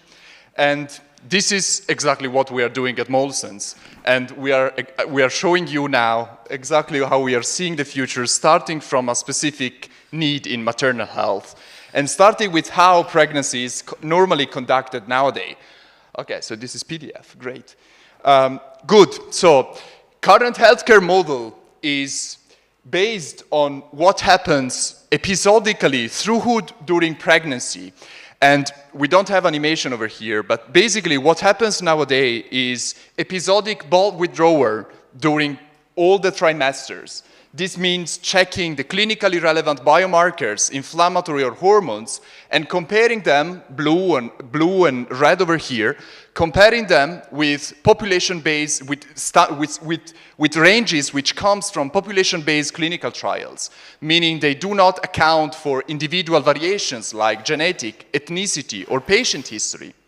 This means that the current healthcare model is reactive, and it reacts when notable deviations are seen with respect to these ranges. For instance, a low progesterone level triggers the start of a progesterone therapy for bringing those values back within these loosely predefined ranges. And healthcare model is also reactive after clinical symptoms occurring, like PPROM, or when waters breaks early during pregnancy. This immediately starts hospitalization and constant checking of inflammatory biomarkers to understand the rise, and when this happens, when inflammation occurs, opting for the most immediate intervention, for instance, cesarean section. But what if we were capable not to have this data episodically through the pregnancy, but continuously over time?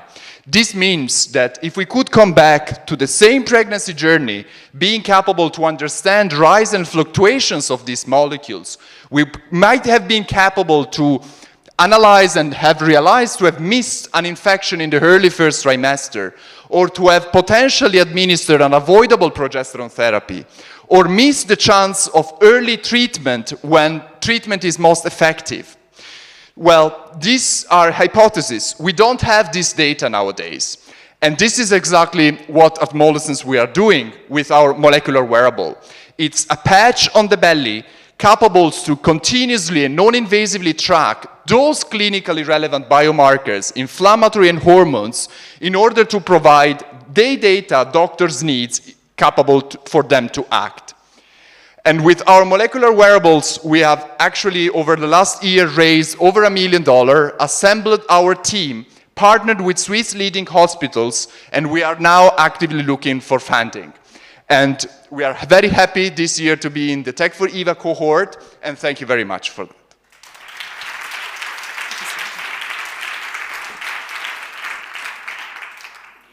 Thank you. So now we have Powerly, which provides a mental well-being support for happy, healthy pregnancy and postpartum. I believe it should be online. The floor is yours, Martha. Hey, thank you very much for the kind introduction. And do you know that up to 40% of women experience extremely high stress during pregnancy? This leads to preterm birth of a baby, low birth weight of a child, and worse bond between mother and her baby. At the same time, up to 20% of new mothers suffer from postpartum depression, and 35% of them suffer from less known postpartum anxiety, which leads to decreased health of both mother and a child, worse relationships between mother and her close ones, as well as disrupted development of a baby. And please keep in mind that those numbers are only the reported cases, so we have no idea how big the problem might be in reality. And please move to the next slide. This is why we developed Powerly, a comprehensive mobile app, which first of all is science-based. We are a proud spin-off company from the University of Zurich and Psychiatric University Hospital, now also supported by Erasmus University Rotterdam from the Netherlands. And each of the components presented in Powerly has been thoroughly researched. Next, we are confidential, meaning that women can share only as much information as they want. Leading the app, however, to being highly personalized, so they can choose their own avatar. The content of the intervention changes accordingly to their pregnancy week, which also renders Powerly as highly adaptive and sensitive to changes in expectant mother's mood. Lastly, Powerly is highly effective. We have already clinical trials to support this claim, and now we are conducting yet another one, randomized clinical trial for a proof of that. Powerly has been widely consulted. We spoke to 60 women from 12 countries. We spoke to psychiatrists, psychologists, other mental health researchers, gynecologists, midwives, who all came together to provide this safe and efficient support. And we are proudly supported by InnoSwiss and Swiss National Science Foundation. But now we are also looking for other investors. Thank you very much.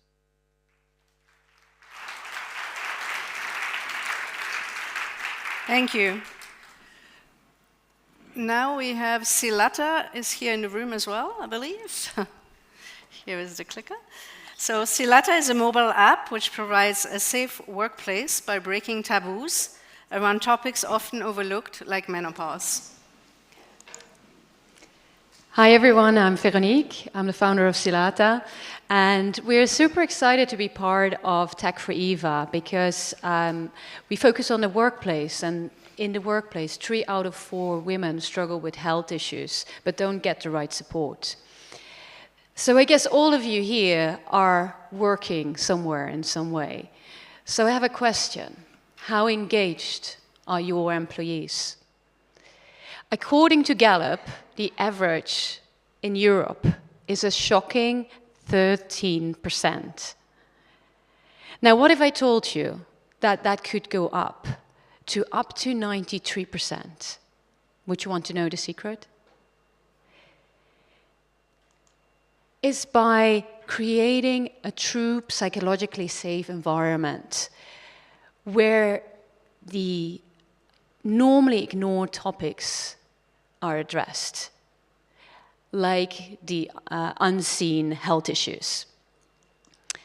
So what do we do at Silata? We support companies like Nike, Google, MasterCard to create high-performing teams, and we do that by educating the entire organization on topics like women's health that normally aren't seen, so that we create managers that are more empathetic and informed leaders. We support specific employees in their needs, like perimenopause or endometriosis, so that they don't need to suffer in silence. And I'm super excited that we're building a new element, which is our companion, an AI tool that will help to early on detect topics like endometriosis or perimenopause amongst employees in the workplace and make sure that they get the right support. And the result is that 93% of the employees that go through our programs feel more engaged in the workplace. It's not only about awareness, it's about creating a new culture where people can thrive and where people also stay. So if you don't want to settle for this 13% and you're interested in this topic in the workplace, please reach out because we're happy to cooperate in different levels. We do different studies as well because when you have engaged employees, you have a thriving workplace. Thank you.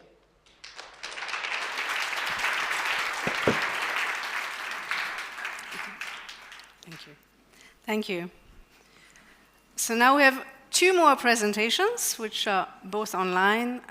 Next up, we have Smart Weave, which is a therapeutic wearable device which treats pelvic organ prolapse and provides also a safer surgical solution for incontinence.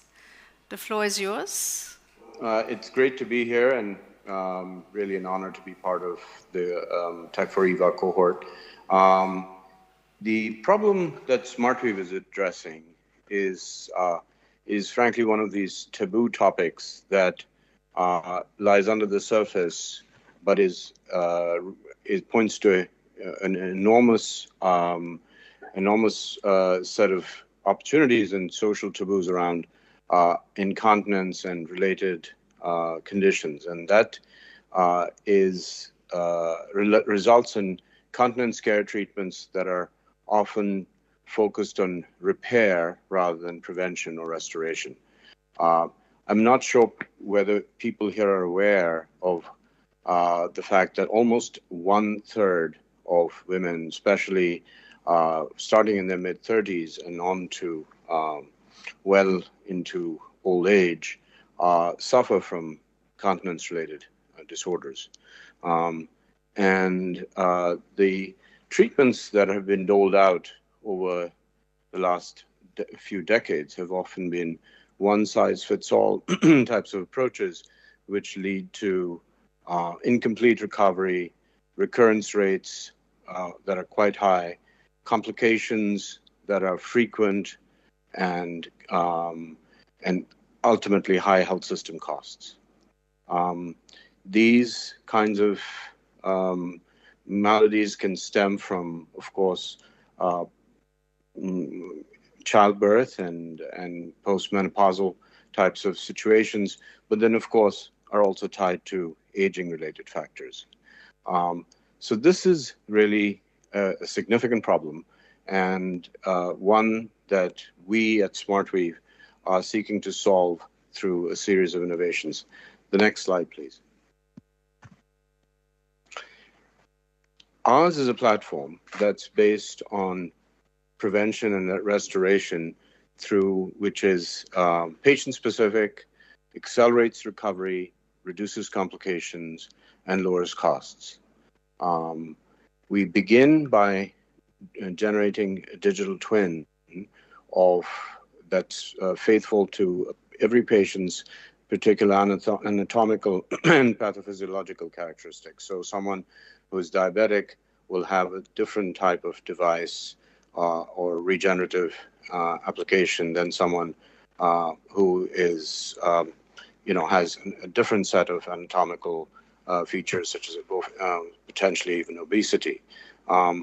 There is an AI-guided optimization process through which each of these therapeutics and devices gets tailored to each patient's particular anatomy and physiology, and that results in us being able to tweak the design and in fact even the location placement of these sorts of devices within the patient's surgically or in certain cases through injectables.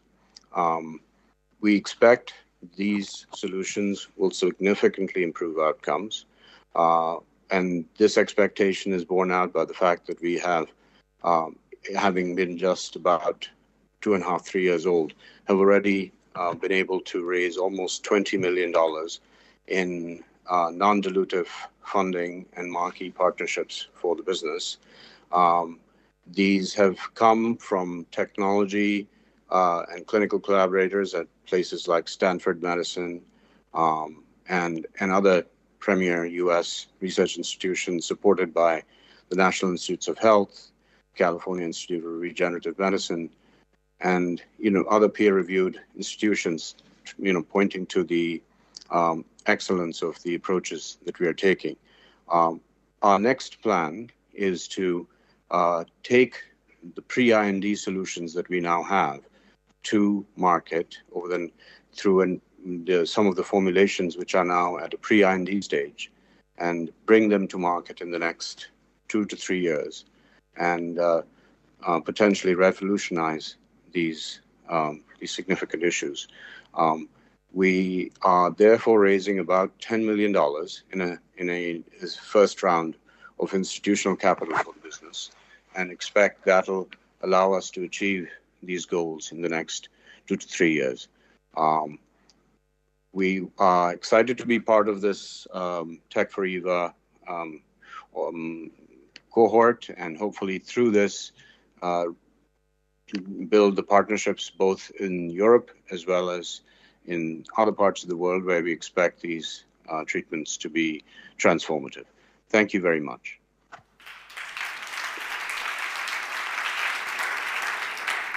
Thank you, Raj. Now, last but not least, we have MenoQueen online.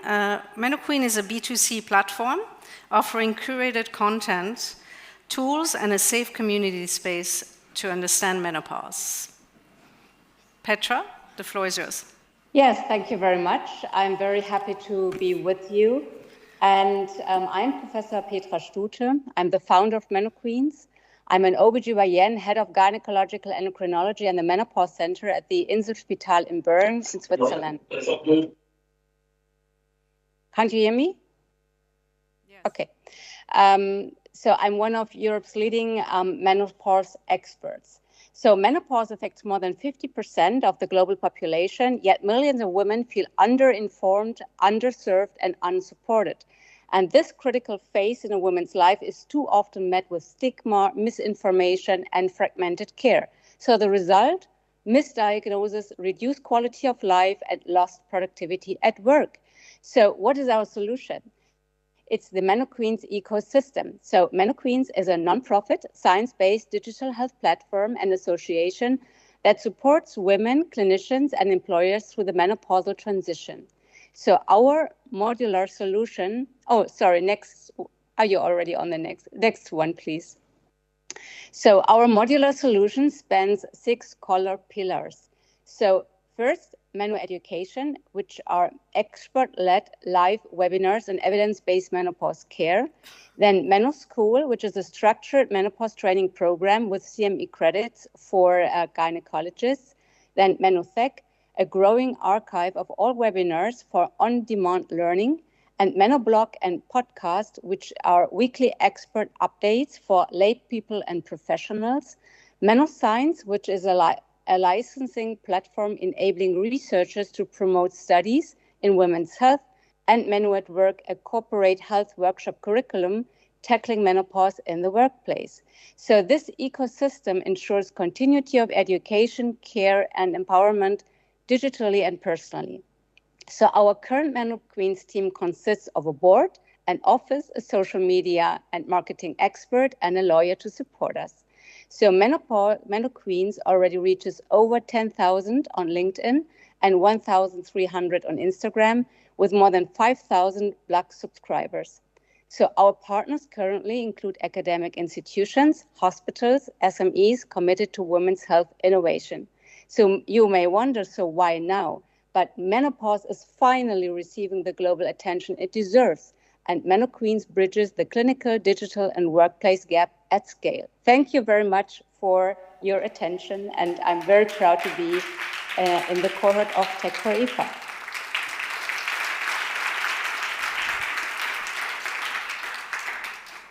So thank you for being here, everyone in the audience and online. Thank you for these inspiring presentations by our innovators. We cannot wait to see their growth over the next 6 months and years as well ahead. So sadly, our time here is coming to an end in a little bit. But before that, I invite Lan back to the stage to wrap up this wonderful afternoon. Thank you, Simon. So, here I am again. I hope you enjoyed today's conference.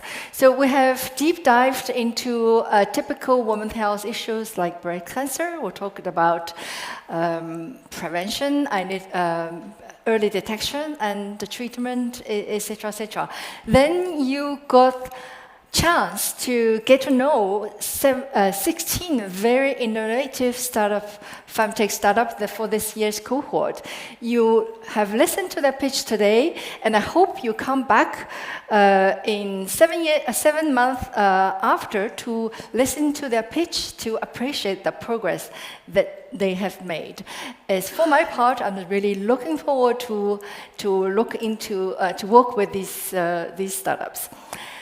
Now, we are in a pivotal moment. Tech4Eva today is a startup accelerator, but we are moving towards an innovation platform for the FemTech. And there are a lot of challenge and also a lot of opportunity for its growth. So speaking of the opportunity for its growth, I think we have several directions.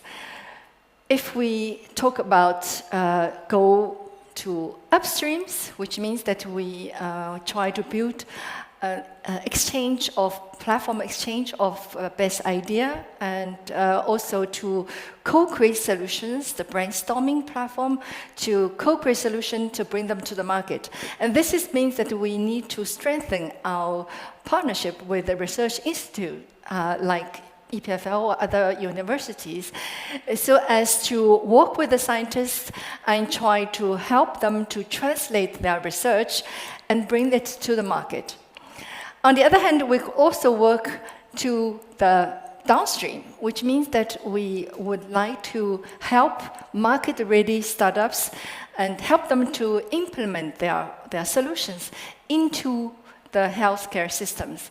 This means we would like to work very closely to the healthcare providers and try to design together with them a patient journey for women and to design integrated health for women all around the world. And we can also think about go international. Today, Tech4Eva is based in Switzerland, but open to international call. We could also think about to build an international alliance to collaborate with other FemTech initiatives in different places, or replicate Tech4Eva models into the country where we can think there is some blue ocean opportunities. So overall, the challenge is huge, and there is a lot of opportunity. And it takes a whole ecosystem to advance the technology for women's health. And for that, we need your help. We need every one of you. Your role will be important, and your contribution is extremely well appreciated. And this is why, where's the click? Next slide, please. This is why, maybe just before, I would like to invite you to take the QR code again here, yes, download the Tech4Eva brochure, and if you are investors, you want to invest into this innovative startups, please come to talk to us. And if you are interested to offer your help, or you are interested to contribute to the Tech4Eva operations, become a sponsor, you are also welcome to talk to us. So anyone who are willing to contribute to Tech4Eva initiative, you can send us email through tech4eva@epflinnovationpark.ch. Next slide. And I take this opportunity to thank all our ecosystem partners for your strong support in disseminate our message, and also to support us to promote Tech4Eva, and for all your efforts for supporting us for Call for Projects. Here, particularly, I would like to thank Innovo for its sponsorship for this opening conference. My sincere thanks to the 39 mentors who have committed to dedicate their time to help startups of this year's cohort. And last but not least, I thank every one of you here sitting in the room for your long-lasting interest for women's health. So keep in touch, and I would like to see you very soon. Thank you.